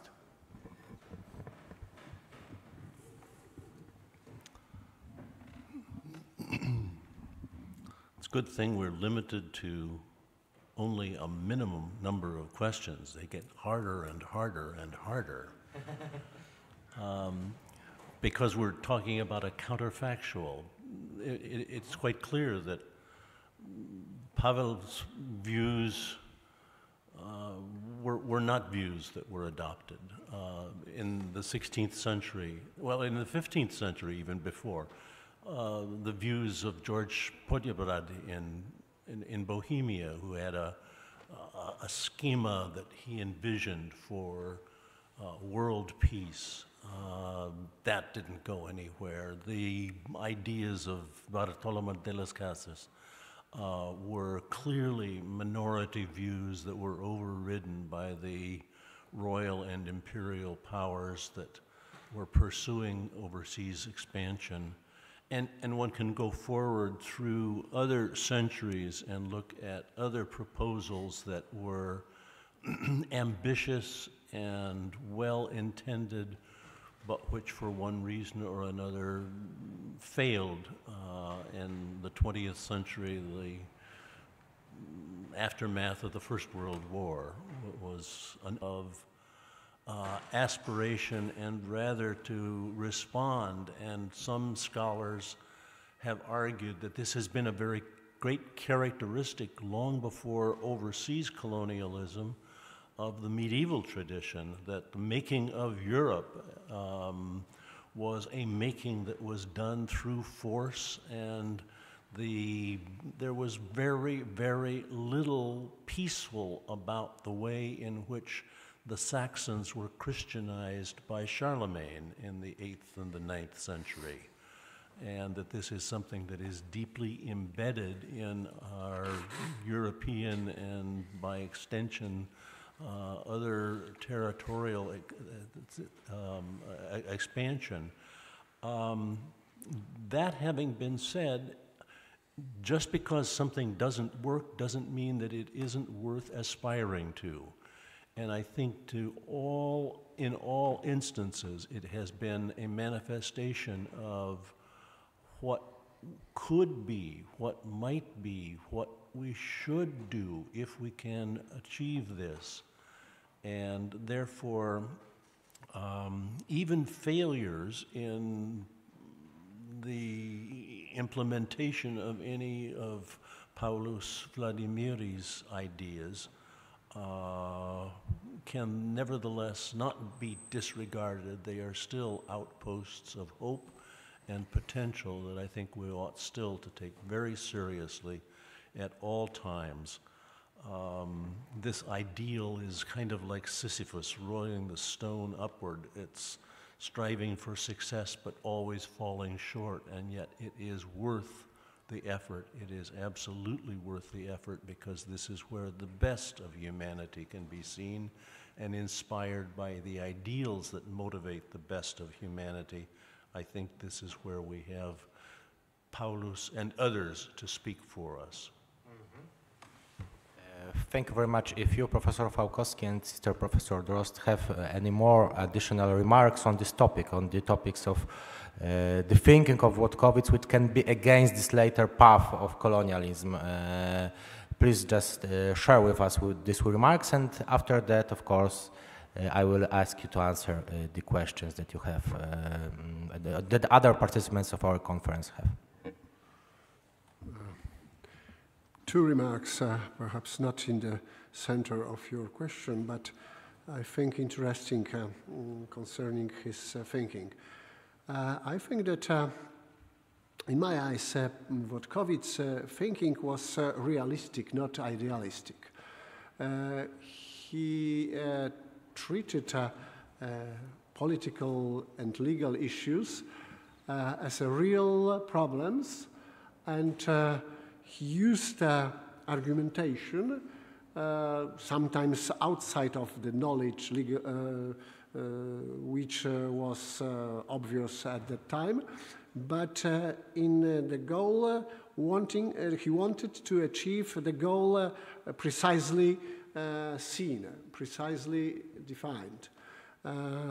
This is the first remark. The second is that I've got impression, I wonder whether you agree or not, that in his thinking, natural law is not opposite to divine law. And in this context, the pagans' land is not an evil land. If we are thinking of the situation of different nations around, we should really think of neighbors, of neighboring countries, neighboring tribes or nations, not about enemies and nations we should fight against. In this context, his intellectual culture, and I think intellectual culture of Kraków Academy at that time, was rather to attract them, of course, to Christian religion. That's obviously was the goal. But to attract, not to conquer, not to fight with them. And perhaps this element is the main thing we should say about Paweł Włodkowic's heritage, legacy. Okay. Thank you very much. And please, Sister Professor. I'll try to make 2 points. Intellectual culture regarding war and the whole question of colonialism. I would say on one level, there's the whole point of, which was back to the question you asked before, that yes. no war and no colonialism. Yet, I think we would be naive to think that we will not have these continuing. And as Professor Knoll mentioned, throughout history, we've had something of this. We rationalize, we use theological debates like the Teutonics did to argue, to defend what we're doing. But again, it's a very broad, difficult question, also because of all the history that we've lived through. And different countries have lived that history in different ways, whether they've been the empire or the colony, or sometimes the mixture. And I'll say that coming from the United States. And let me just make a reference here, because here I'll speak from the United States, just the challenge. Today we have cancel culture, which wants to eliminate any history of the colonialism. And yet, in the midst of that, you end up with a reverse prejudice, with other injustices that come forward. So, as I say, it's a very complex issue because of our history, also because of the different cultures. And I think for that reason, we do need to have this discussion, which is why Paweł is relevant, because sinfulness exists. There will be issues, whether they take the name of colonialism or not. Thank you. So thank you very much. And now I would like to ask if there are any more questions, further questions from our audience. If you want to make some further remarks, please just do it by raising your hand. And if there are not further, you have a question, so please.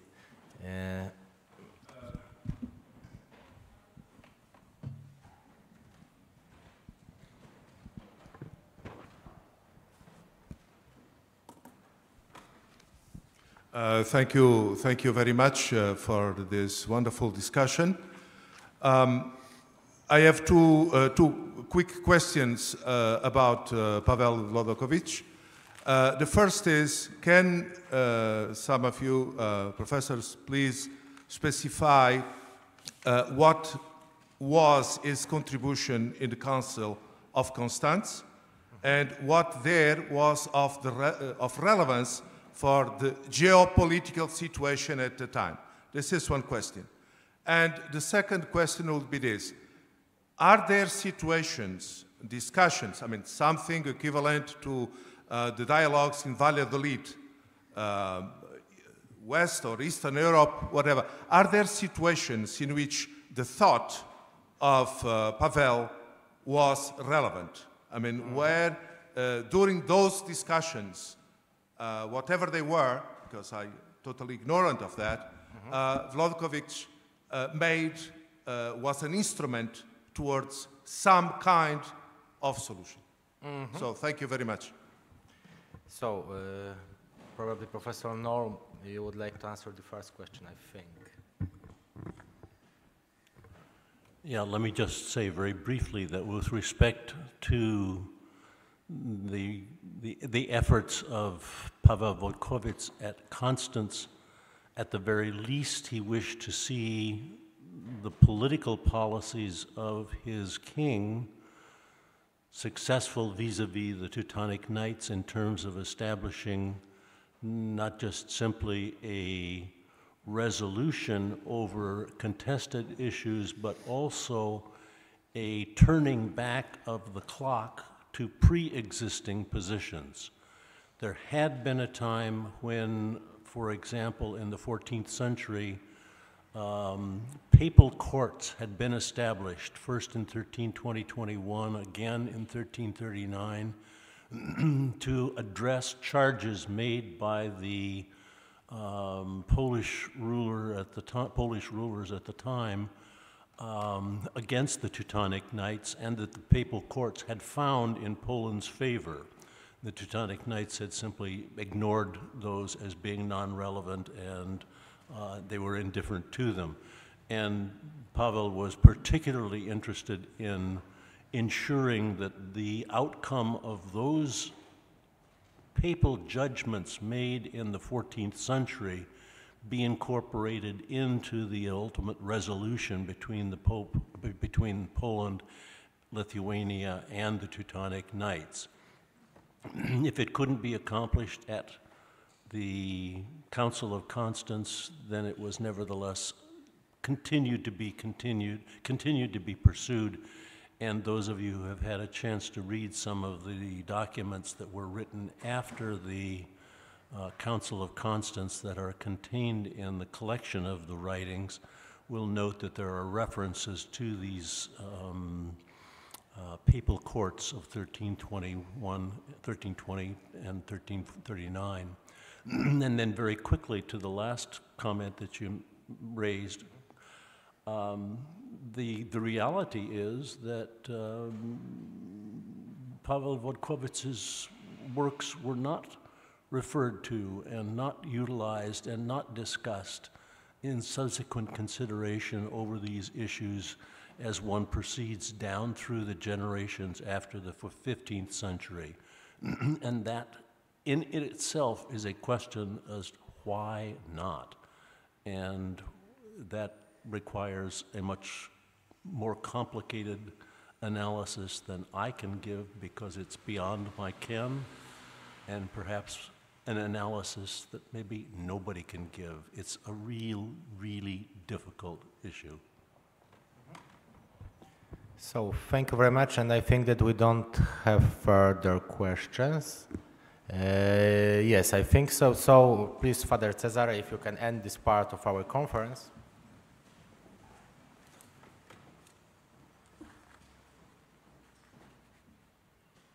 Thank you for this part of the conference, and please allow me to invite you for a 15 minutes coffee break.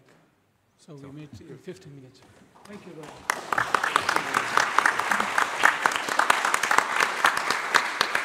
Thank you very much.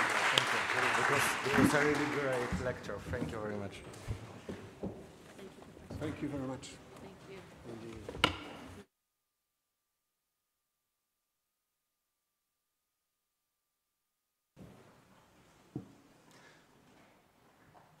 Welcome to the second part of the conference today. I would like to now introduce Professor Marek Cichocki, the initiator of our conference, professor at the College of Europe in Natolin, co-founder of Political Theology. He received his doctorate and habilitation in philosophy from the Polish Academy of Sciences in Poland. He was program director of the Center of International Relations in Warsaw.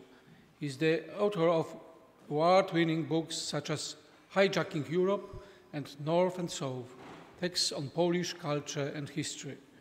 Professor Cichocki will give a lecture entitled Paweł Włodkowic, Key Political Ideas and Contemporary Modern Politics.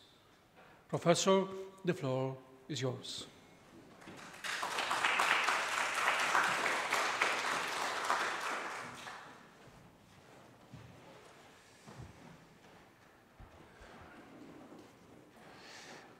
Thank you very much for inviting me to this conference, which is the final act of the project we have started many years ago together,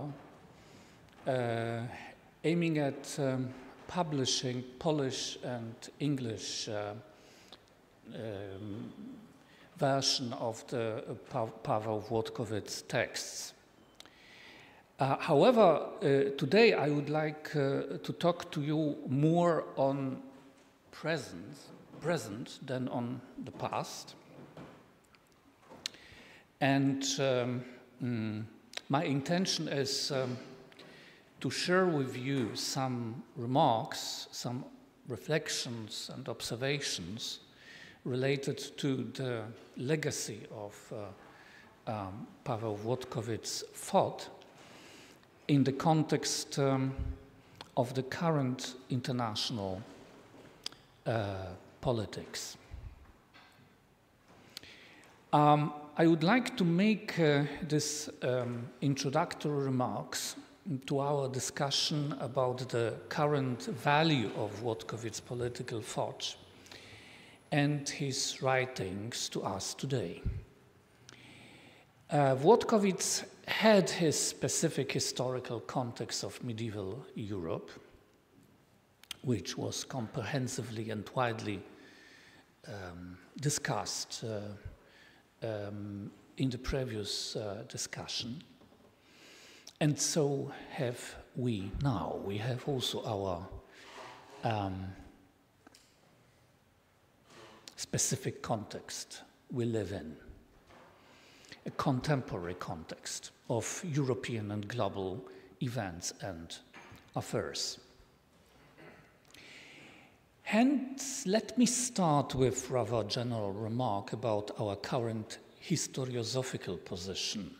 I have this privilege not to be the historian, but rather the philosopher, so I would like to propose a historiosophical explanation or illustration of our current position. And then, of course, I would like to come to the legacy of Włodkowic in this context. And I think that this, our context, contemporary context, should be viewed in a certain process. First, 20th century marked new times of growing deviation from the previously dominating logic, modern logic of Westphalian international politics.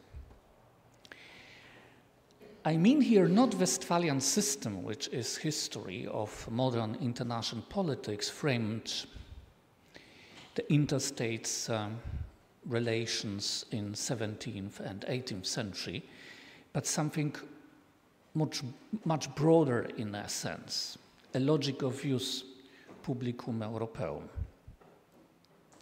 It implied that politics is between states, and international politics is basically divided in times of war and times of peace. The wars are waged in order to achieve advantageous peace conditions, enshrined in the new peace treaty. Thus, there was kind of rationality behind this logic, sometimes a miscalculation logic, or at least a belief that such rationality will prevail in the end of each conflict. And I think this logic ended ultimately with the outcome of the World War II and the subsequent Cold War. George Orwell, seeking for the appropriate description of the new situation which occurred with the atomic bomb and the Cold War, decided to apply intriguing term to it, namely that now people live in times when there is a peace which is not peace. In short, it meant that the old division between times of peace and times of war has gone forever, replaced now by the state of permanent war or wars, which, however, occur in the frame of the Cold War peace, a systemic peace constituted by two world powers, the US and Soviet Russia. But, secondly, with the end of the Cold War, this situation has passed and we entered new kind of times, I would say heliastic times. These times were of transformative peace, which should be, we were assured, lead humanity into an entirely new post-historical and post-political epoch, to the outset of a kind of Weltinnenpolitik, as Jürgen Habermas called it, a moment of the liberal arc of history, as Barack Obama stated later, or simply the end of history, as conceptually described by Francis Fukuyama in his famous book. Now, and this is my third, as many international events may signal to us, in Ukraine, Middle East, Africa, or Asia, we are just entering again completely new times, which by looking for appropriate historical illustration, so I mean here more allegory than straight historical analogy, I would call a new Hellenistic times, which, with reference to the example of the ancient Hellenistic globalization with aggressive empires occurring and subsequently falling in chaotic course of historical events. So, more intensity in conflicts and less historical sense. That is what we can observe now. And exactly this kind of chaotic state of affairs, caused by powers as general development of our new times we live in, strengthened, of course, by technological revolutions, is extremely worrying, as it means in practice of international politics a strong preponderance of egoism, pure force, aggression, cynicism, and cruelty. It means the global world ruled by empires which can do with peoples what they want to do.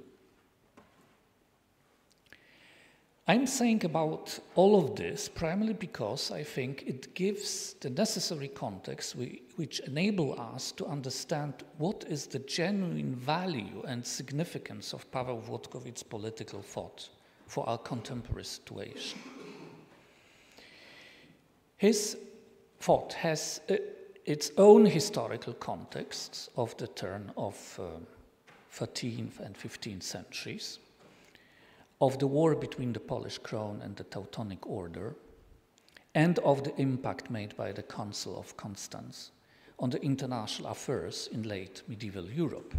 But I believe that from that historical context and from specific content of Włodkowic's political and legal thought, there is a universal lesson we can still draw from in our new, let's say, Hellenistic times.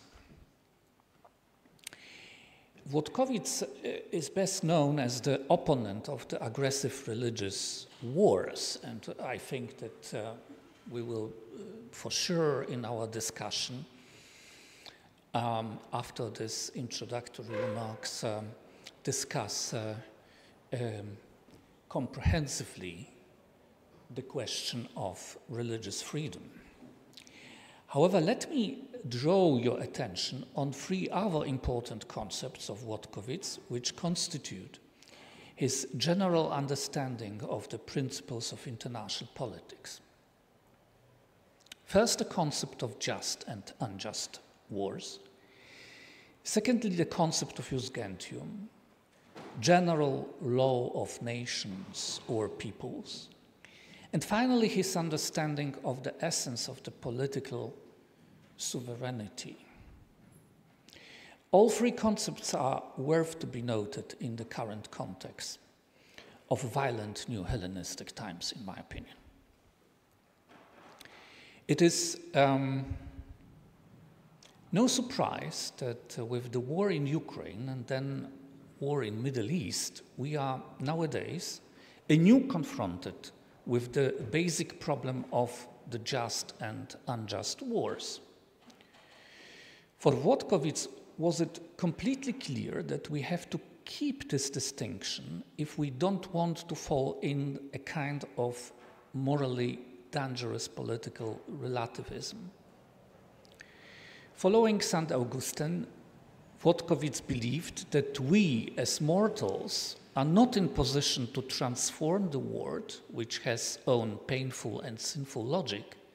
However, we are morally obliged by natural and divine law to try to constrain the evil by imposing certain rules, open politics and conflicts. If we resign of defending the principles of just and unjust wars, we in effect are dependent on one simple alternative: noble but in effect misleading pacifism, or the bloody slaughter of nations. To escape this alternative, we need to claim adhering certain rules of jus ad bellum, jus in bello, and jus post bellum. Among them, perhaps the most important idea here is the right cause and the right to self-defense. Aggressive wars, wars of conquest and of annexation, without any attempt to look for new peace conditions, imperial wars have to be principally condemned as violating the natural order, which should be respected as the foundation for human, individual, and collective relationships. Only then we can try influence and moderate slightly the inherent and irreversible dramatic nature of political human world. And I think this is the question which we today are confronted again. Second idea, which constituted Włodkowic's political thought, was the medieval concept of jus gentium, the law of the peoples. It was fundamental to his understanding of the nature of politics and relations between the nations. And today it regains its disturbing, even alarming significance in face of evolving international politics. Let me remind you, in 1995, in his address to the United Nations General Assembly, John Paul II, by reflecting on the issue of human rights and nation rights, has made a direct and strong reference to, in his speech, to Paweł Włodkowic's political writings and other authors who together represented a common way of political and legal thinking at the medieval university in Krakow, which later some historians, like Ludwig Ehrlich, identified as a unique medieval Polish school of international affairs. In his speech, the Pope stressed the meaning of Włodkowic's concept of the people, of the people's and collective human life, which, like the individual life, has to be perceived as real, concrete reflection of the universal and inalienable human rights entered in the nature of the human person, in which we find the image of common universal moral principles. These principles tell us about the dignity of each human real life and each social and political collectivity. They let us recognize our human reality as not irrational or without any sense, nor deprived completely of any moral logic.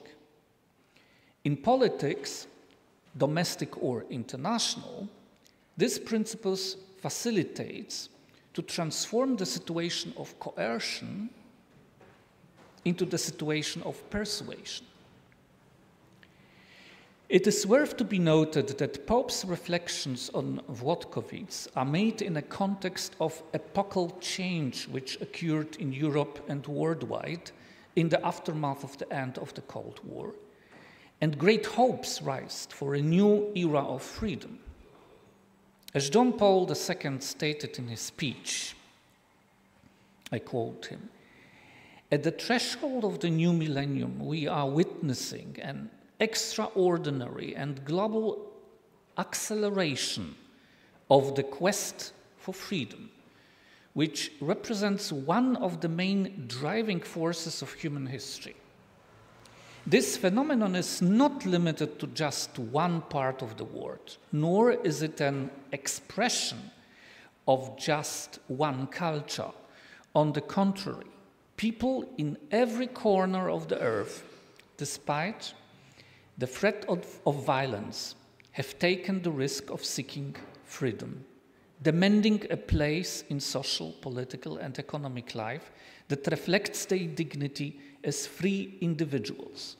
This pursuit of freedom is truly one of the defining features of our era." Let me add to these words today that I doubt truly whether today we could repeat those words of the Pope with the same confidence as in 1995.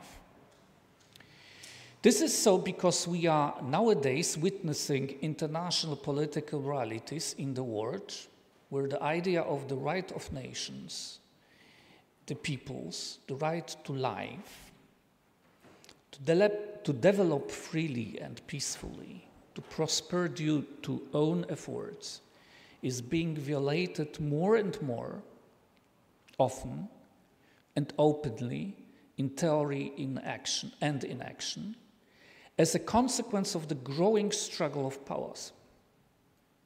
Those powers, at least some of them, seems to believe having almighty right to decide whether some nations can continue to exist or they have to perish. In principle, the collective human life, as well as individual, is being measured differently and accordingly to the wishes and purposes of those who are powerful. Accordingly, there is more valuable life and less valuable life. And in some cases, it has no meaning at all.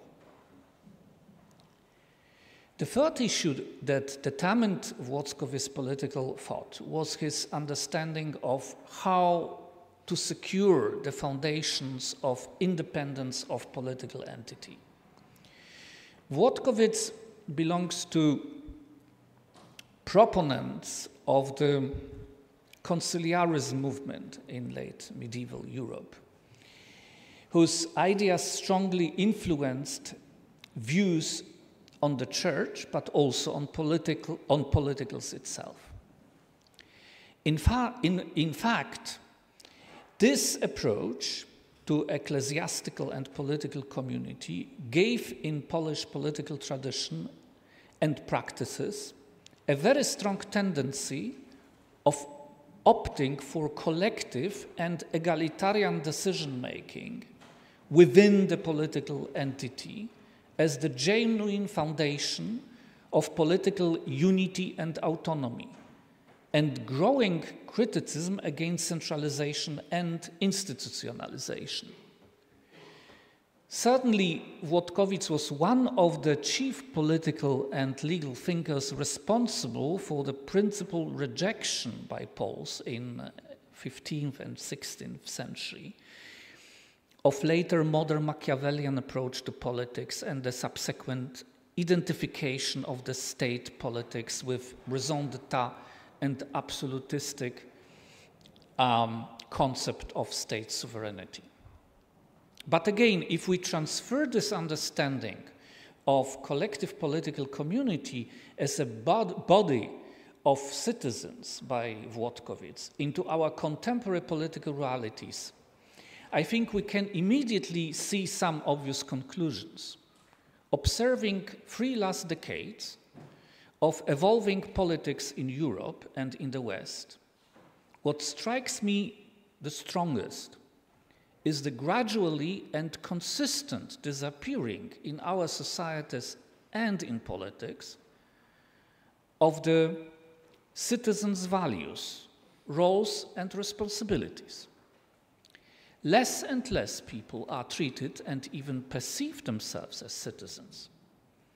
We are even not sure anymore what it really means to be a citizen.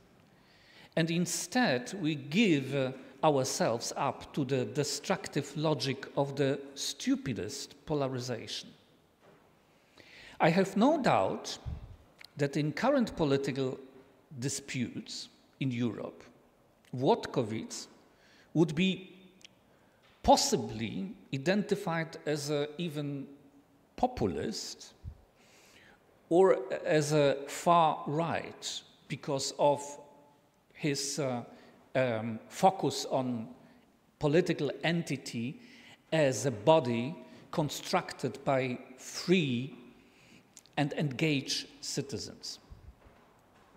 But for sure, Włodkowic's understanding of what constitutes autonomy and agency of political entity goes completely against dominating now in Europe tendencies of technocratic centralization of power and top-down approach, which results from the increasing belief of the elites that there is acute necessity of concentrating all resources and capabilities in their hands in face of global and local crises and struggle between the powers like US and China.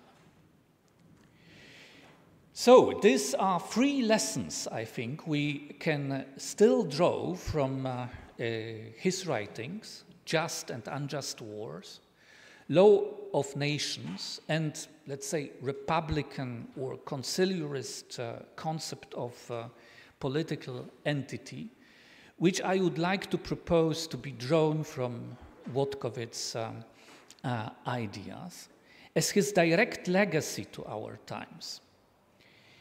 Times which I read as stated above as new, possibly new Hellenistic times, with more intensive conflicts and wars and less historical sense. Thank you for your attention.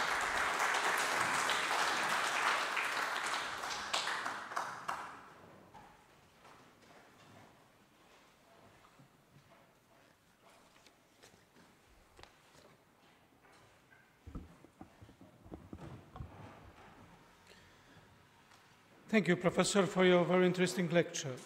I would like now to introduce to you Michał Kłosowski, who will be moderating the panel discussion that is ahead of us. Mr. Kłosowski is a journalist and Vatican specialist, director of the Analysis and Development Department of the Institute of New Media and editor of the Polish Wszystko, co najważniejsze magazine. He is a graduate of the GP2 studies at the Angelicum and is currently preparing his doctorate dissertation at the Pontifical University of the Holy Cross.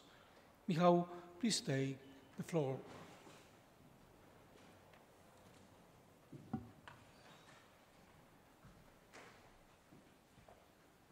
Thank you very much, Father, and good afternoon, everyone.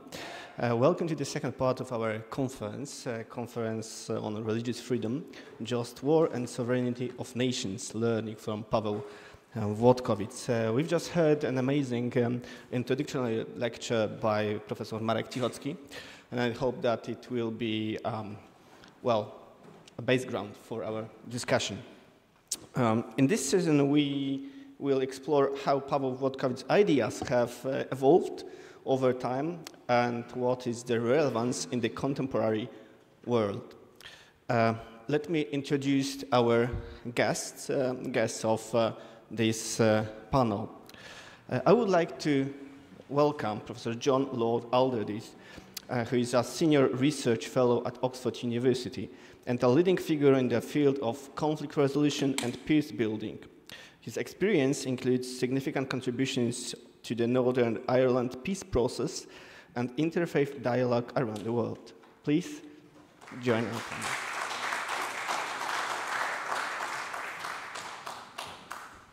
It's my greatest pleasure to have among us Professor George Weigel. He's obviously a well-known expert of John Paul II pontificate and author of the famous biography of the Polish Pope.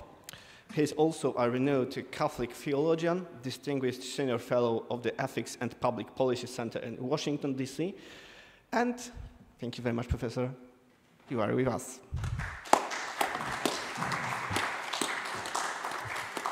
My name is Michał Kosowski, and I will serve as a moderator, and I'm super happy to be here with us, with you, and it's a great honor to be here also as a graduate of JP2 studies.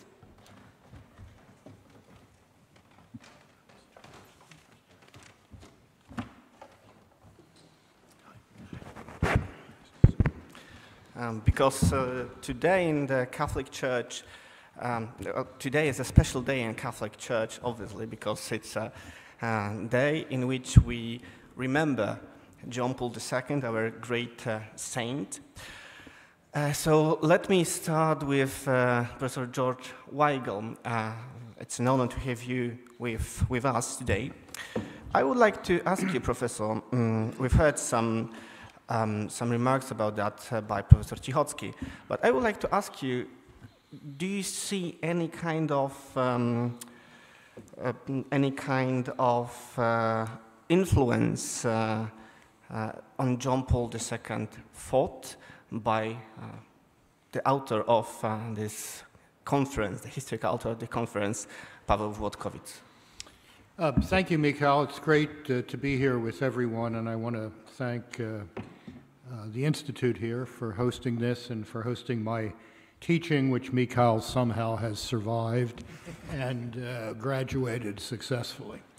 That extraordinary lecture by Professor Cichocki stole a bit of my thunder, but let me begin by saying that when that UN speech was being developed in the spring and summer of 1995, it was John Paul II who personally insisted on inserting that section, beginning with citing the work of Paweł Włodkowic at the Council of Constance, into the text. That was his personal direct insertion into the text. But another aspect of that, I think, touches on, however we want to trace the line between Paweł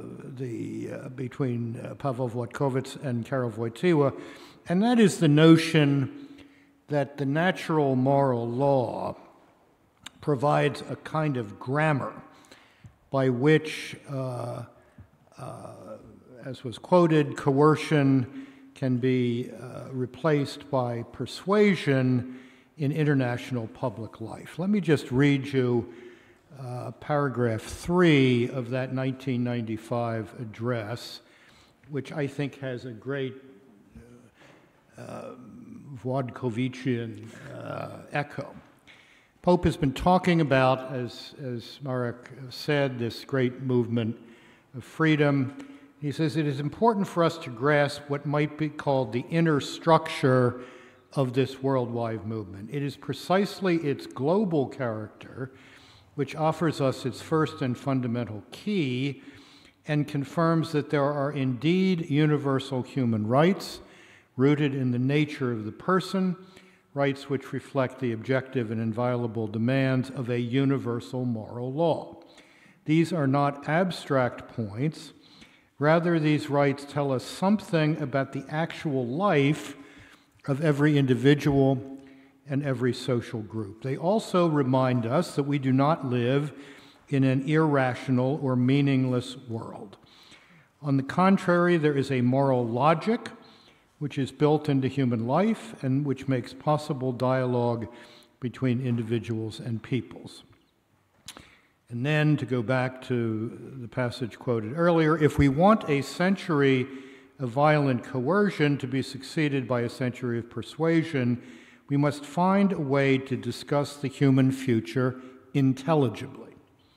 The universal moral law written on the human heart is precisely that kind of grammar that is needed if the world is to engage this discussion of its future. Now, I hear echoes from Paweł Włodkowic in that.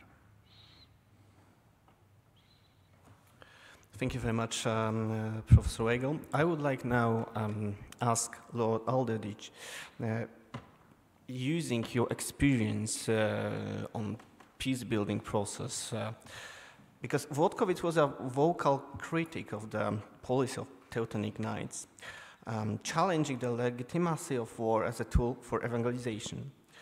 I was wondering, how does his critique relate to the modern concept of just war, especially in the context of today's global conflicts, which are both, I would say, internal and external?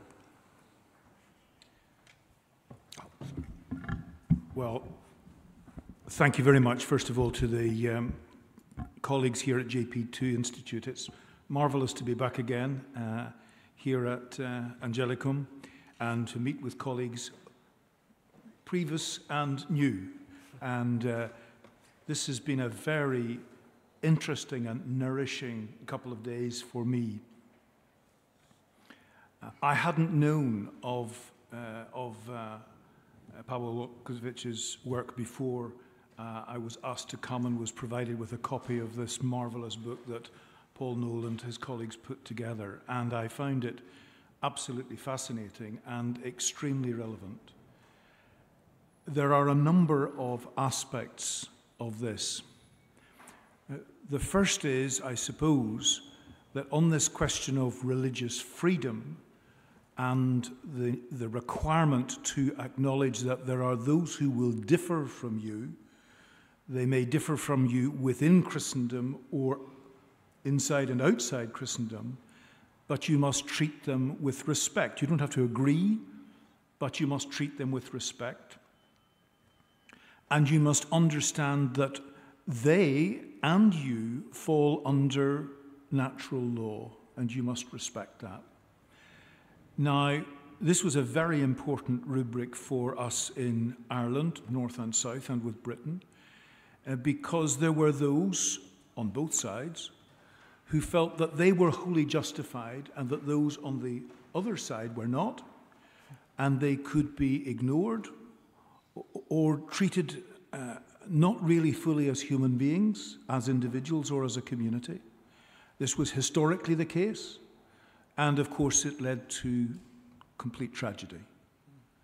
And so one of the things that emerged from our conversations was that there were 2 or 3 principles that we had to learn and then observe. One was that in such situations there was always a community, or more than one, that felt humiliated and disrespected.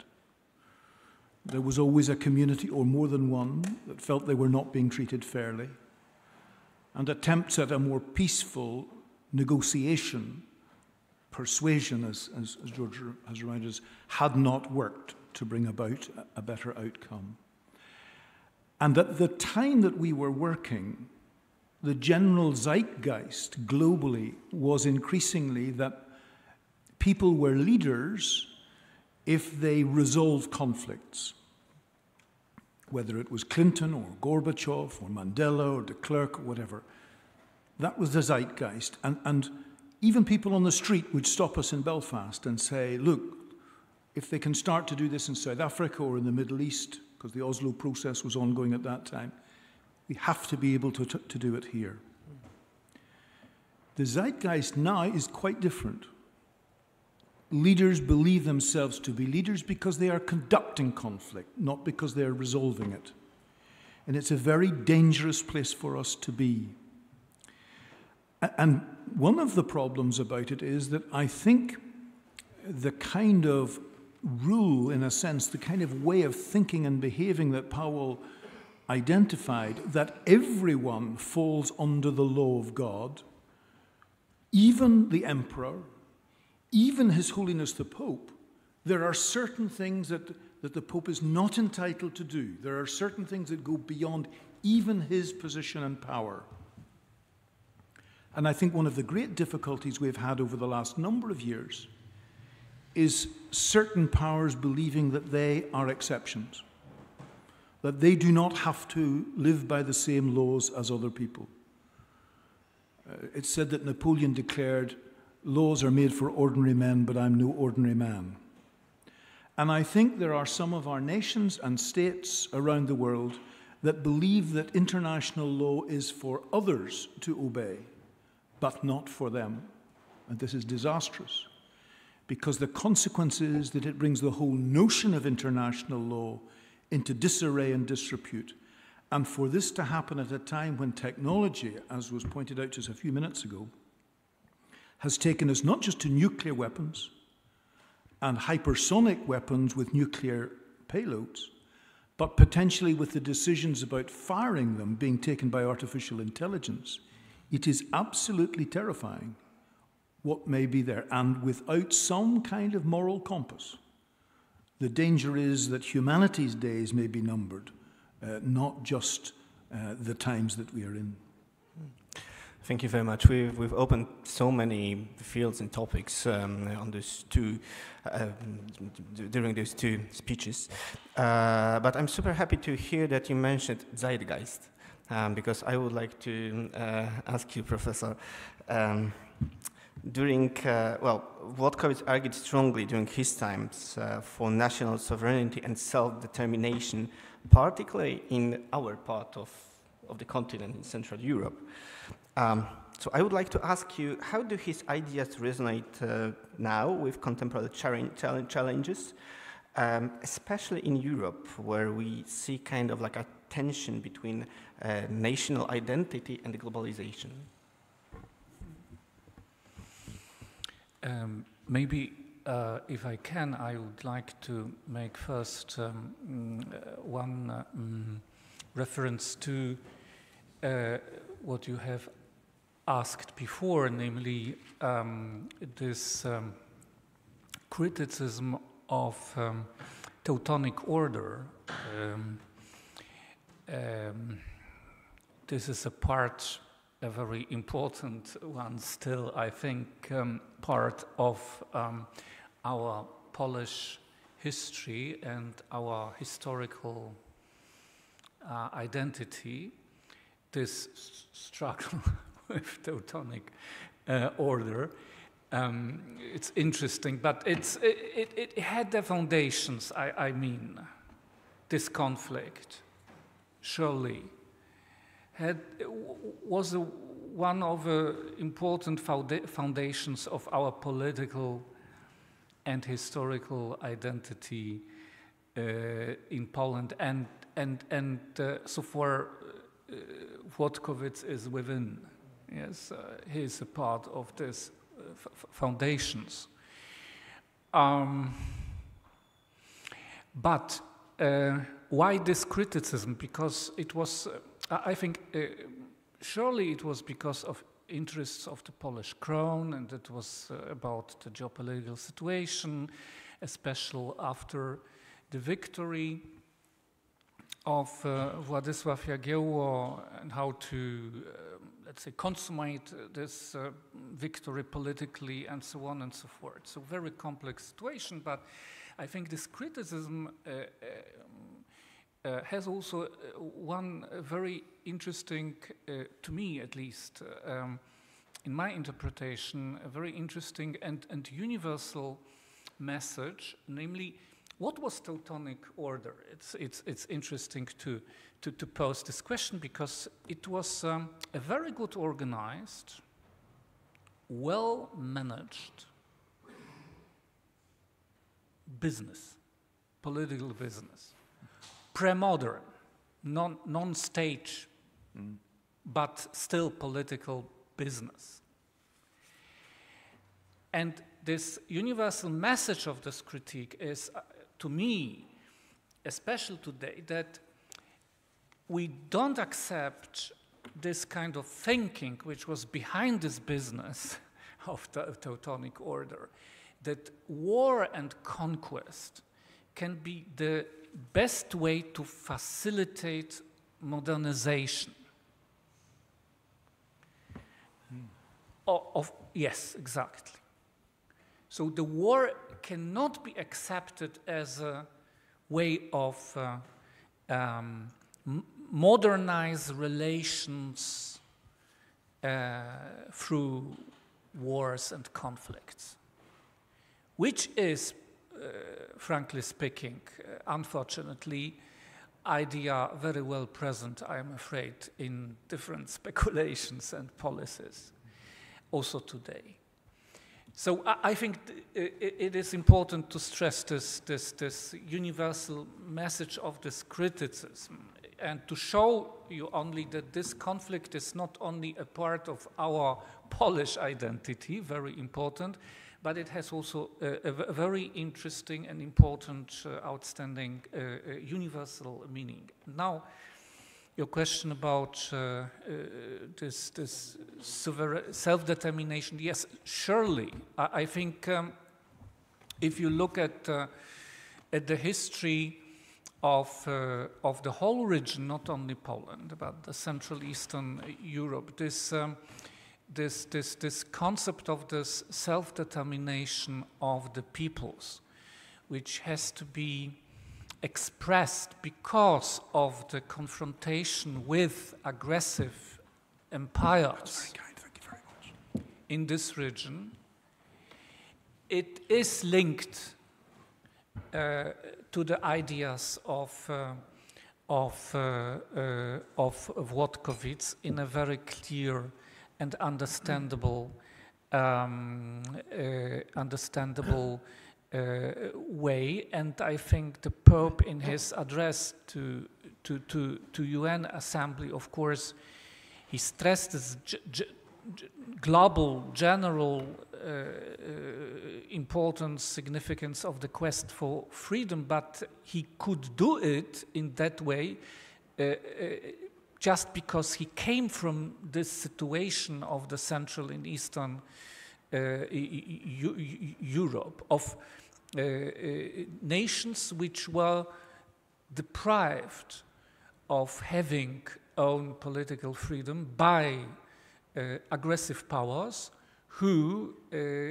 which acted in the way as we described before, being above, beyond any frame of the common natural rules, dictating the rules according to the struggle of pure political power. Thank you very much, Professor, for this clarification as well. Also, I saw you all professors writing and noting during each one is speaking, so I suppose that we will have a great discussion. Professor Weigel, I would like to ask you a question about religious freedom today.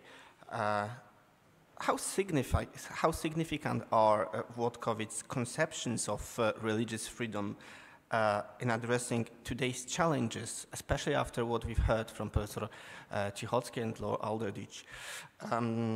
Because, well, we see that many Catholics are concerning religious persecution worldwide. Before I take that up, just to illustrate how alive the debate about the reality of the struggle with the Teutonic Order is, for those of you who are not immersed in the history of Central Europe. Poland had a great ski jumper named Adam Małysz, was that the name? Wonderful. And there was a European ski jumping championship in Germany. And Poles were there holding up signs that said, Grunwald 1410, Małysz 2010. Deep history, as we call it.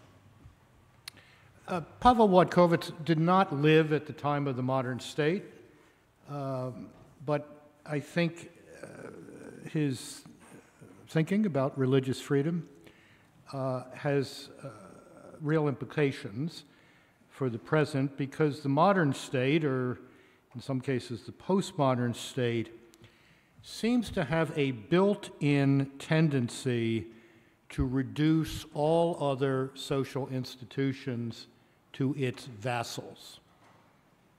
The modern state tends to try to fill up all of the social space, all of the space in society. So to assert and defend and live the right of religious freedom is to make a statement about the limits of the state. There is territory that the state cannot legitimately occupy. In personal terms, that's the sanctuary of conscience that the Second Vatican Council talked about. And in public terms, that's the question of the rights of religious communities to organize their own lives and ministries according to their own self-understanding. We might have thought that that body of thought had been secured 25 or 30 years ago, but as you correctly indicated, were that speech to be given at the UN today, it would be given in a different key, I think. It seems to me that the principal example of the problem of the modern state trying to reduce other institutions to its vassals comes to us today in the form of Mr. Xi Jinping's attempt to sinicize all religion in China, a phenomenon I wrote about in the Wall Street Journal last Friday. This is to reduce all religious communities, Catholic, Protestant, house churches, whatever, to instruments, although here's the difference, not so much of the state, but of the Chinese Communist Party. This has now taken the form where in Catholic churches in China, pictures of the Lord, images of the Lord and Our Lady, are being replaced by images of Mr. Xi Jinping. Priests are being taken from Hong Kong for education in sinicization in Beijing. This is a real problem, and Włodkowic's concept of religious freedom clearly has relevance to dealing with that.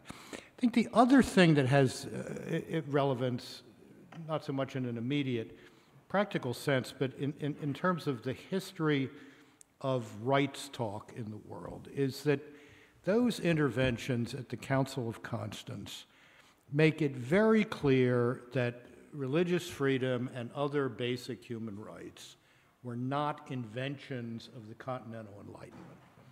See, this is the mythology that dominates high culture throughout the Western world to today. All of that good stuff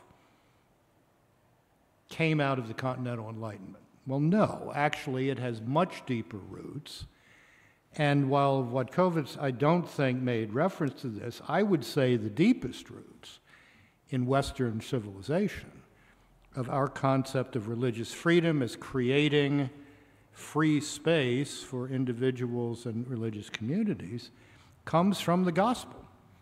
I mean, when the Lord says, give to Caesar what's Caesar's and give to God what's God's, that means that there are things of God's that are not Caesar's, which means that Caesar's power is limited, which means when Caesar tries to totalize his power, he's stepping out of bounds. Now, the line between that and the Council of Constance and Dignitatis Humanae at Vatican II in 1965 is obviously a very complex one, but it's simply historically fatuous to say that the Western world never thought about religious freedom before Voltaire. And if we don't get that out of our heads, as Enlightenment rationalism crumbles around us into various postmodern nuttinesses, if I may say, then the whole structure of rights language, rights ideas, etc., is going to crumble with it. Thank you very much, Professor Weigel. I would like to refer to what you've said during your first intervention about the leaders who are not trying to build peace, but to maintain or start some conflicts. Because I would like to, again, use a little bit of your experience from the peace building process. Also, Włodkowic was a pioneer of religious dialogue in this kind of, in this sense. How can his approach to religious tolerance be, I don't know, used somehow in modern peace process? I think the first thing to say is that I think he was talking about tolerance, not just religious tolerance. And one of the problems we have at present is that liberalism became hyperliberalism and became intolerant. So the whole idea of a liberal approach a la Isaiah Berlin, for example, was that you accepted that people had very different perspectives. And he said, what is extremely important is that we accept and understand that, and there are things we won't agree about. There are many things we can agree about, but there's some things we won't agree about. And therefore we have to find a way of living together with our differences. In talking about peace processes, sometimes people will say to me, well, isn't it marvelous that almost 30 years ago now, you got an agreement in Ireland, North and South? And I said, well, yes, but you need to understand what the agreement was. The agreement was to disagree without killing each other. It wasn't that everybody agreed either about the past or about the future. But it was an agreement that we had to find a better way of disagreeing that did not involve violence. That was a very strong liberal principle for a long time. But my own observation as somebody who comes from that tradition is that people have become increasingly intolerant of those who take a different view. And for me, that's a betrayal, really, of the whole tradition that accepts that there will be difference. In a kind of sense, one almost needs to treat secularism as a kind of religion of its own, which then comes into conflict with more traditional religious families and faith families. So what does this mean for peace processes? Well, it seems to me what it means is that one has got to go into them, first of all, with a degree of humility. That we cannot get engaged in these things with the feeling that we know the answers to all of these things. The second thing is that fundamentally, the problems are not just about disagreements on ideas or on structures. They're about disturbed historic relationships which we need to find ways to repair. It's that relationship quality that's crucial, because we won't agree on some of the content, but it doesn't mean we can't engage in respectful relationships and fair conduct with each other. And it seems to me that this is what he was striving to say very clearly. He got, as Poles sometimes do, quite determined and passionate about it when you read the way he puts it. But he was respectful, and he was also clear about where there were deep disagreements. But he wanted to find a way that the rule of law and better relationships could lead to a non-violent way of communities living together. And the thing about national sovereignty, I think, is because it's kind of like respect for individuals at a higher level, that communities will have different perspectives. And one of the problems that has emerged in recent times is whether because of great powers or whether because of elites pulling together nation states, there has been less acceptance and respect for the position that individual cultures take, and to say, well, yes, that's different from ours, and that's fine, and we just need to find a way where we can. And that's really what peace processes are about. They're not about people signing up for all the same things. They're finding structures and relationships that enable them to live together with their disagreements. And of course, that's at local level, it's at regional level, and it's now seriously at global level. There will be no coming together of understandings between, for example, China and the United States and even Europe. But we still have to find a way of living together, because if we don't, we will die together. Thank you very much for this very strong point. Professor Cichocki, I would like to ask you, because to be honest, I was super intrigued when I've heard that you said that Włodkowic would be named as a far-right person or populist today, especially probably in the European Union. So I was wondering, to what extent can Włodkowic's concept of sovereignty inform contemporary debates within the European Union? How can it be used by those who are debating within the EU? Of course, it was just my hypothesis, because I don't know whether it would be true, but I can imagine that it could happen, that he, with his concept of what is the real foundation of the political entity, could be today perceived as a proponent of this concept of popular sovereignty and this clash between ordinary people and elites and so on and so forth. I think that despite of that, it is worth to come back to his way of how he understood political entity, because this way shows that we should learn again to set certain limits to this quest for centralized power within the political entity, this quest for effectiveness at the expense of inclusiveness, and so on and so forth. And that is why I have nothing against European integration or against European Union, provided that we understand that this is the mechanism which is constituted on the one hand on this ability to create new levels of cooperation, let's say supranational, and then institutionalize it. But on the other hand, we have to protect what is the core of our political agency as citizens, and the state, democracy, our responsibility for politics as citizens within the states. This is what constitutes our political agency. And that is why I am so really surprised, because, you know, I come from from the generation that benefited a lot of the end of the Cold War.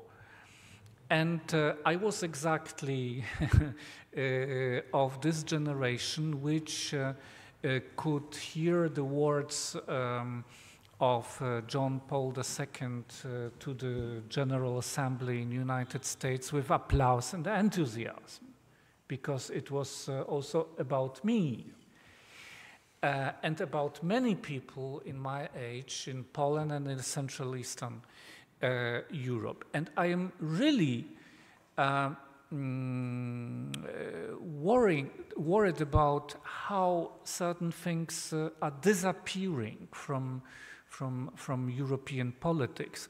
No one is talking now about the democratic deficit, which was a topic, the major topic of all discussions in Europe in the 90s, for example. Everyone was talking about the problem of the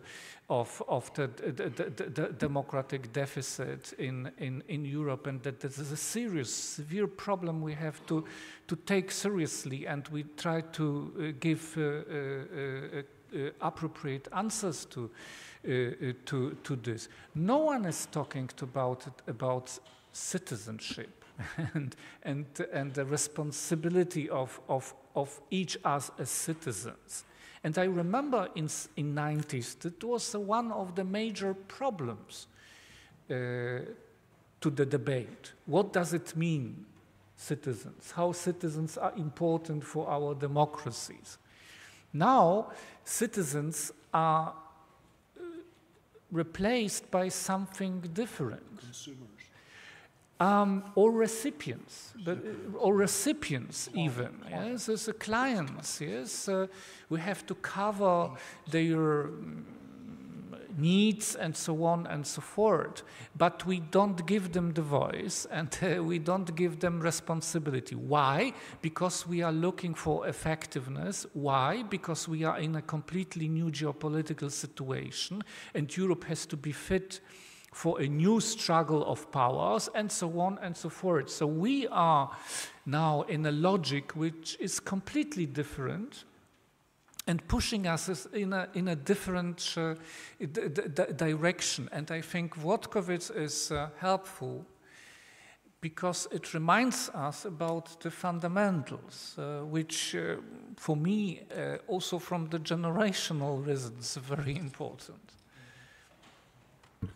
Well, speaking about citizenship being a citizen right now, well, Catholics are also citizens, and we are just days before the US elections. So I would like to ask you, Professor Weigel, kind of like a tricky question maybe, because Catholics are also voting to protect their own rights, to be able to worship, to pray, etc., etc.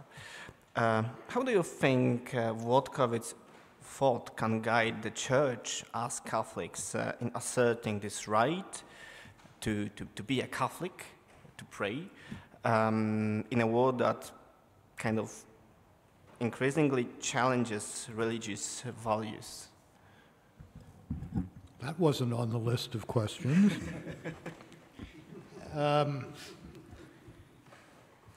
Actually, I am less worried about religious freedom in the United States over the next 4 years than about a number of other things. We have a Supreme Court that has created a jurisprudence of religious freedom over the past 15 years that is much more protective of the rights of individuals and of religious communities than had been the case from 1948 till maybe the late 1990s or the early parts of the new century. What does deeply concern me, and this is not a problem that can be remedied quickly, is that when, for example, the Vice President in her campaigning says, this constant mantra, there is so much more that unites us than divides us. Well, that's true at one level. I mean, this tremendous response of people all over the eastern United States to this terrific damage that the hurricane did in North Carolina was very, very impressive. On the other hand, we are deeply divided on some fundamental questions. And it is the question of human nature and the human person. And the divide seems to be about 50-50.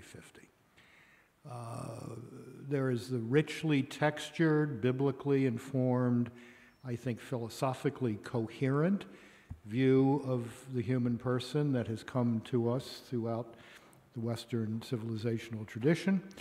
And then there is this notion that we are all simply little bundles of desires, that the satisfaction of those desires exhausts the meaning of human rights, that it's the job of the state to facilitate the satisfaction of those desires.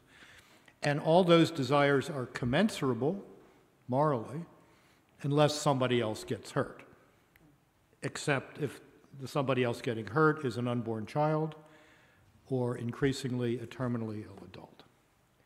This is a fundamental divide that has to be addressed. One would have thought that the sum total of human misery that had been caused by this libertine notion of personhood would have caused people to think again, but it seems not to have done so. The Democratic Party at its convention in August essentially turned abortion into a civic sacrament. I mean, something's deeply awry when that happens. On the other side, you have a figure for whom everything is transactional. Everything is transactional, which means there's no moral guidelines, guardrails to determine public policy. What works, according to his definition of what works, is what gets done. So my pre-election column next week is entitled "Hard Times Coming," no matter who wins. And finally, I would add, this is not good news to give to all of you here, and those of you who know my writing know that I've probably written more articles in defense of Ukraine than anybody in the United States over the last 2.5 years. But the lack of interest in this campaign, in international affairs, is staggering, absolutely staggering. People are not demanding that the vice president, the former president, address these things seriously. And that's, again, I think, a fault in the demos here. I mean, John Paul II was very clear in Centesimus Annus. It takes a certain kind of people living certain virtues to make democracy and the market work so that they serve the ends of human flourishing and social solidarity. And that's, I think, the deficit we've got right now, is a political culture deficit that is going to take a considerable amount of time to reverse. But I'm not that worried about religious freedom because I think the legal architecture is in place for the foreseeable future to handle that, although we're going to have a lot of battles on our hands. Mm-hmm. Thank you very much. Lord Adledija, I would like to ask you a quite simple question, I would say. Do you think that Włodkowic ethical approach to war and to kind of peace building and maybe not avoiding conflicts but resolving conflicts can give us as a Catholic citizens kind of like a new framework for modern time, for modern conflicts? One is always somewhat cautious when a journalist says, "I've got a very simple question for you." But it's a very important question.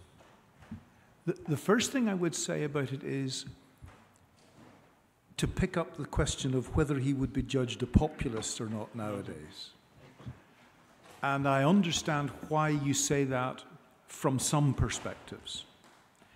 But I think, for example, if one looks at how strenuously, I would almost say courageously, he champions the rights of what in those days would have been called pagans, but people who had a very, very different religious perspective, shows a concern about the others who are different, which I think is not something that characterizes populism.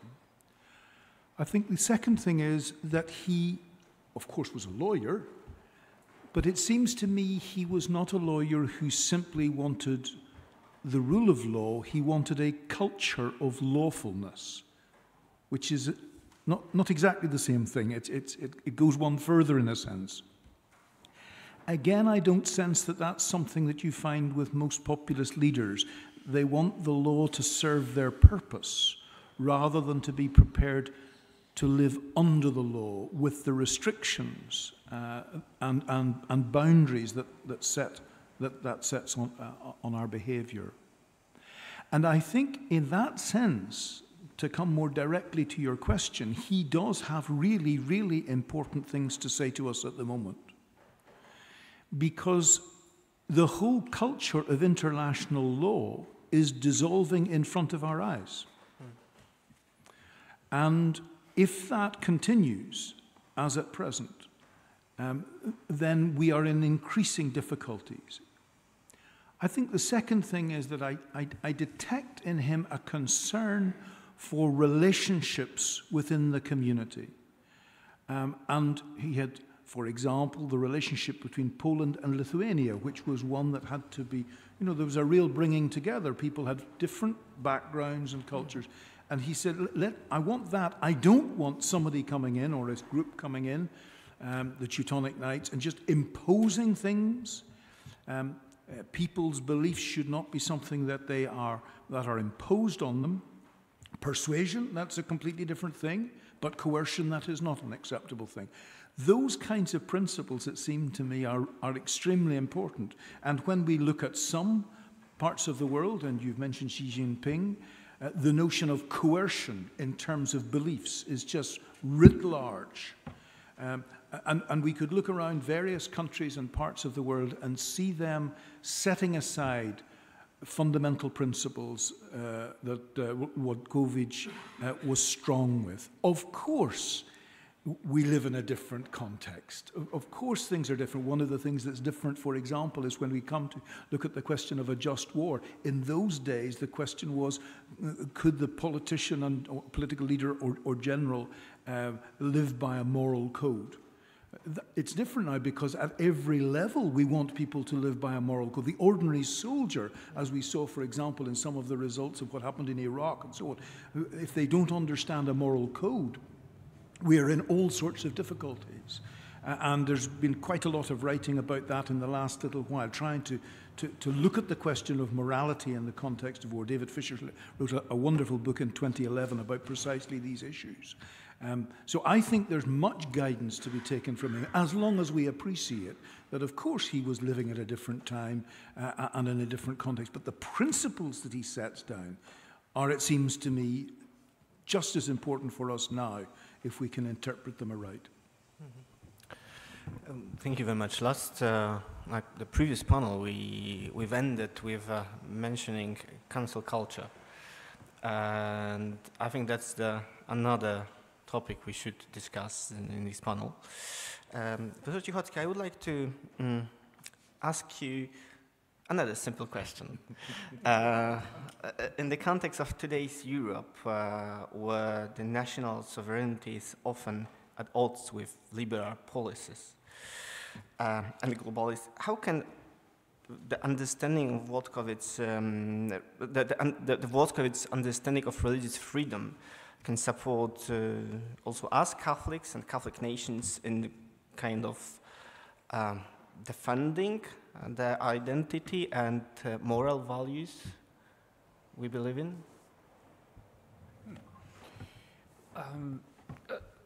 I think certainly what we are witnessing now in Europe is a growing clash between, let's say, certain international or supranational approach of some institutions we have created, by the way, and the national member states, and I think that this will be rather increasing phenomenon. So and probably this is the point which will even decide about the future of the whole project, to what extent European Union will be capable of absorbing these tensions. If not, then I would rather be afraid that it will fall apart, and the example of Brexit serves to show a certain model how it can happen. Yes. But I think what is inspired by what George said, I think much more problematic or dangerous is what we really can observe. You mentioned to woke. I mean that we lose the common understanding of what is human life and what is human being. And Włodkowic was, in that sense, in a much more better situation that we are, because he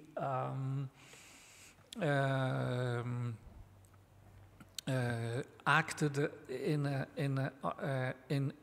a frame which was a Christian one, and of course there was a struggle between this imperial quest and natural law and divine law and so on, papacy on the one hand, and empire on the other hand, and the different crowns. But still in the frame of the common understanding what is human life, at least in theory, if not in action, of course. But in theory, yes, and we have a much more difficult and worrying situation, I think, because we are losing the common understanding. And this is exactly what George said, and this is because, on the one hand, because the globalization led to the confrontation of different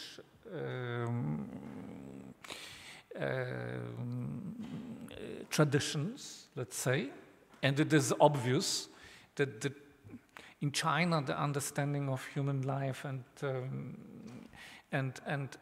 human person is completely different. That this which comes from our Christian tradition. So globalization contributed vastly to this kind of complexity we have to face somehow. And we can observe, for example, in United Nations, how this universal concept, for example, of individual rights is evolving sometimes in a very strange direction. Sometimes, at least from the perspective of the Christian tradition. But even in Europe. And this is something which is relevant I think for us as a huge threat, as a huge challenge. We are losing the common sense of what the human life is, and this is not the problem that I believe in God and you don't believe in God, and we have to keep tolerance and so on and so forth. Because the consequences is much more severe, much more concrete of that. If we cannot agree on this fundamental issue. So I think in respect to this, Włodkowic was in a better position, situation that we are now. Thank you very much. As we do have 15 minutes, because we need to finish our conference at 6, Please, if any of you do have any questions, remarks, comments, be prepared to ask them. And let me ask the final question right now. Professor Weigel, I would like to, well, to be honest, I would like to ask three of you professors the same question.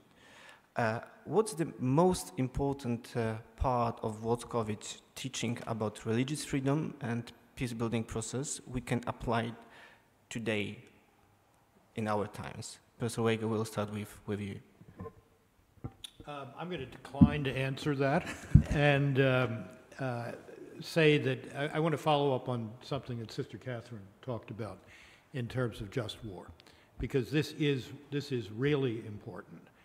The main issue today in terms of the just war tradition is defending its very legitimacy against people who say there are no just wars.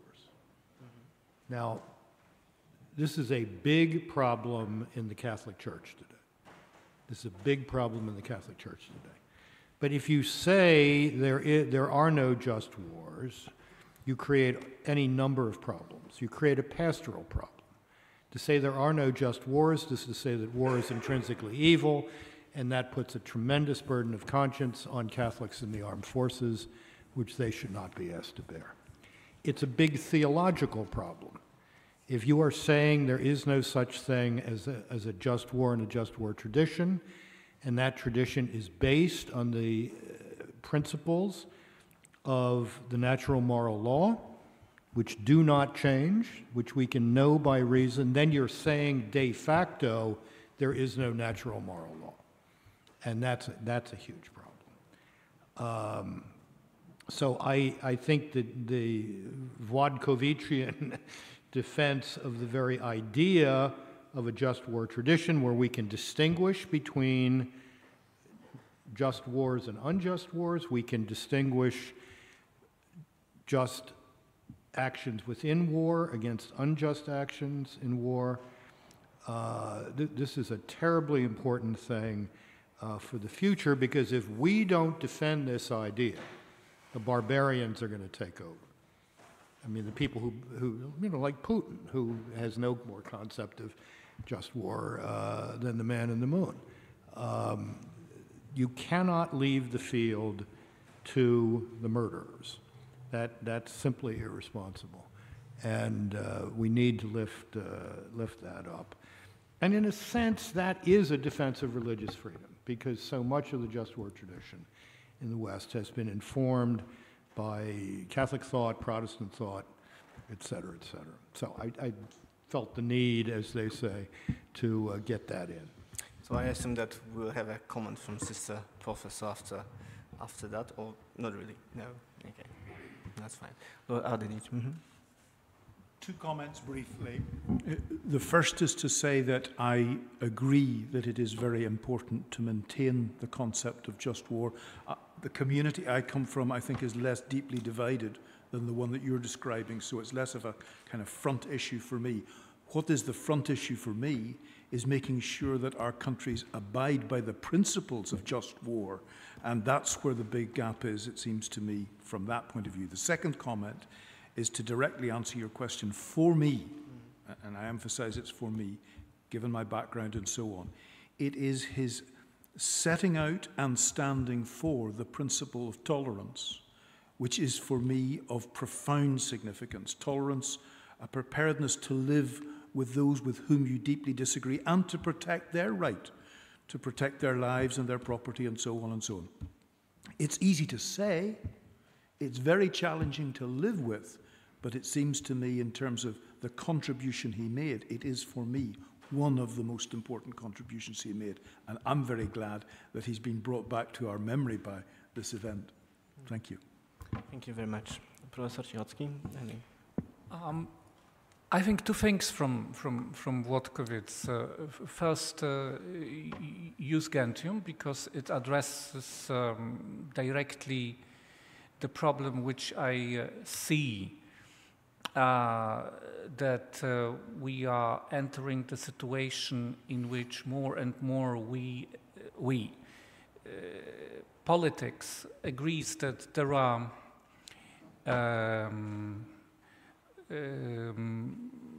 political entities, nations, which have the right to exist, and those who have less right to exist.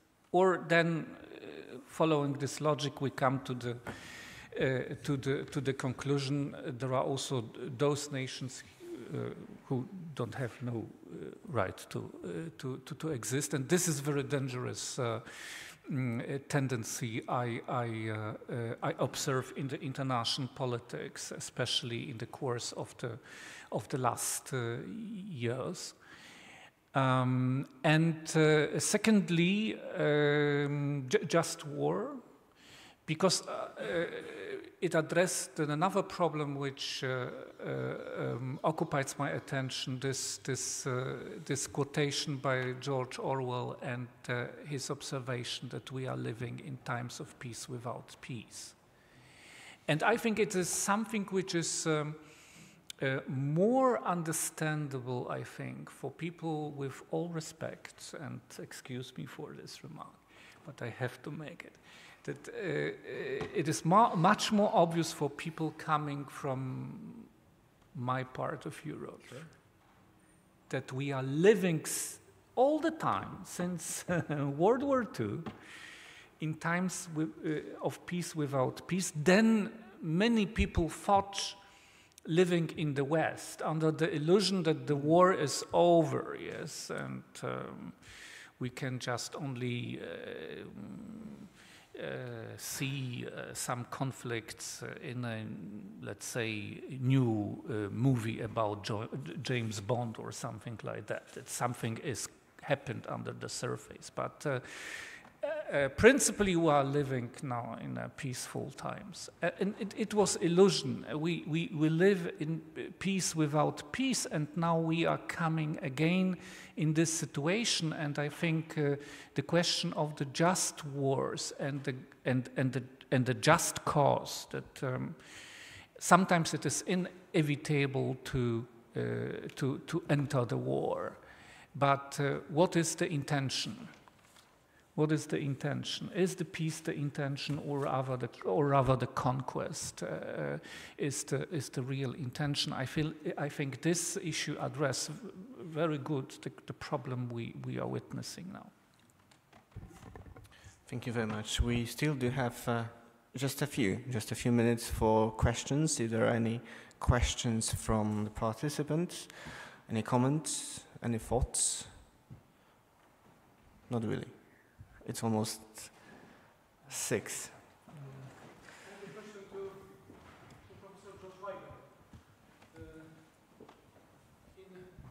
In the Catholic Catechism signed by John Paul II, there are a couple of reasons to just war, and these reasons are very strict. You know? This reason to start the just war are very, very strict. So the first one is very, very serious evil, yeah? And the second one, no tools to repair this evil in different way. And the next reason is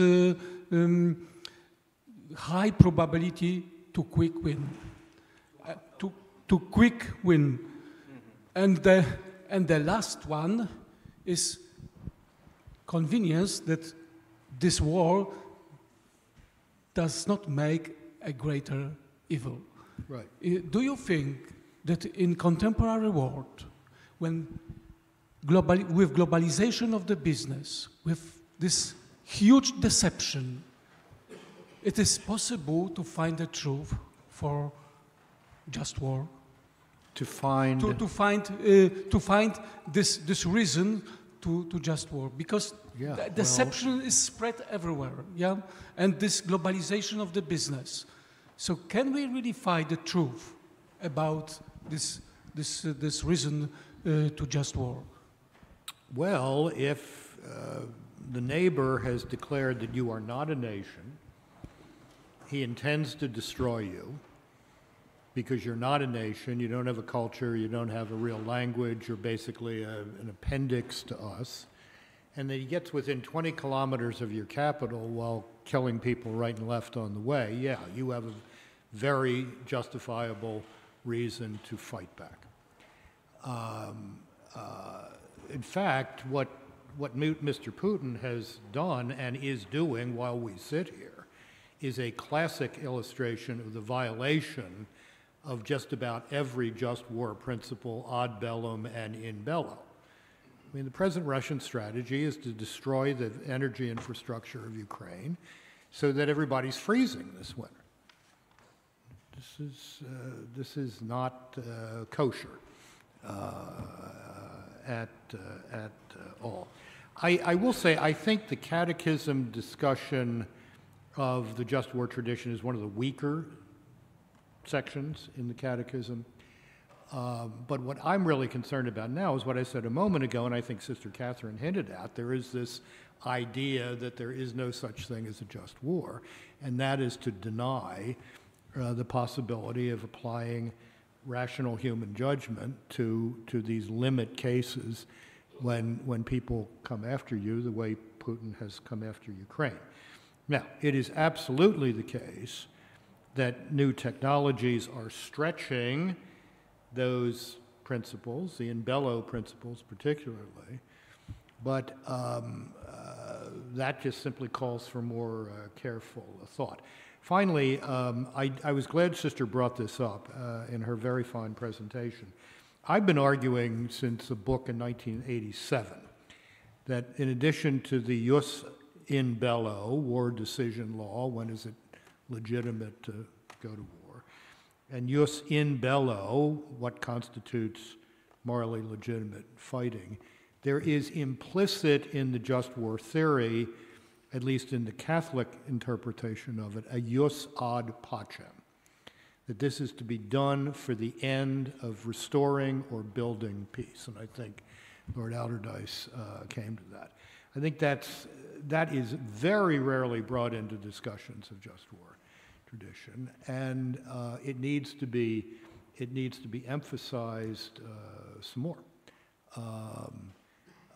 This is not simply about gratuitous destruction. There is a moral end to this, and the end is not simply defense or recovery of something lost, but the establishment of as my colleague here said, the establishment of a framework in which we can disagree without killing each other.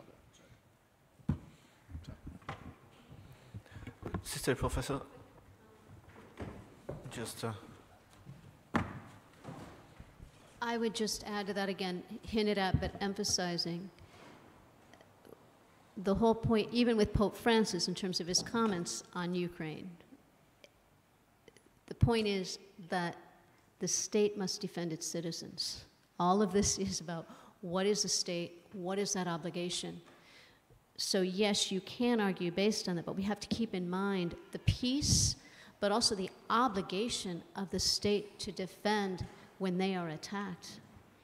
What is the state? What is the authority of the state, and what is their obligation? And we have to keep that in mind. Thank you. Well, and that is why, as Sister knows as far better than I do, Aquinas locates his discussion of just war in the treatise on charity.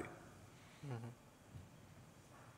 Because this is an obligation of the obligation of charity towards the neighbor. Do we have any other questions? No. So thank you very much. Thank you very much, speakers, professors, and let's give them a round of applause. Very good to meet you. Thank you.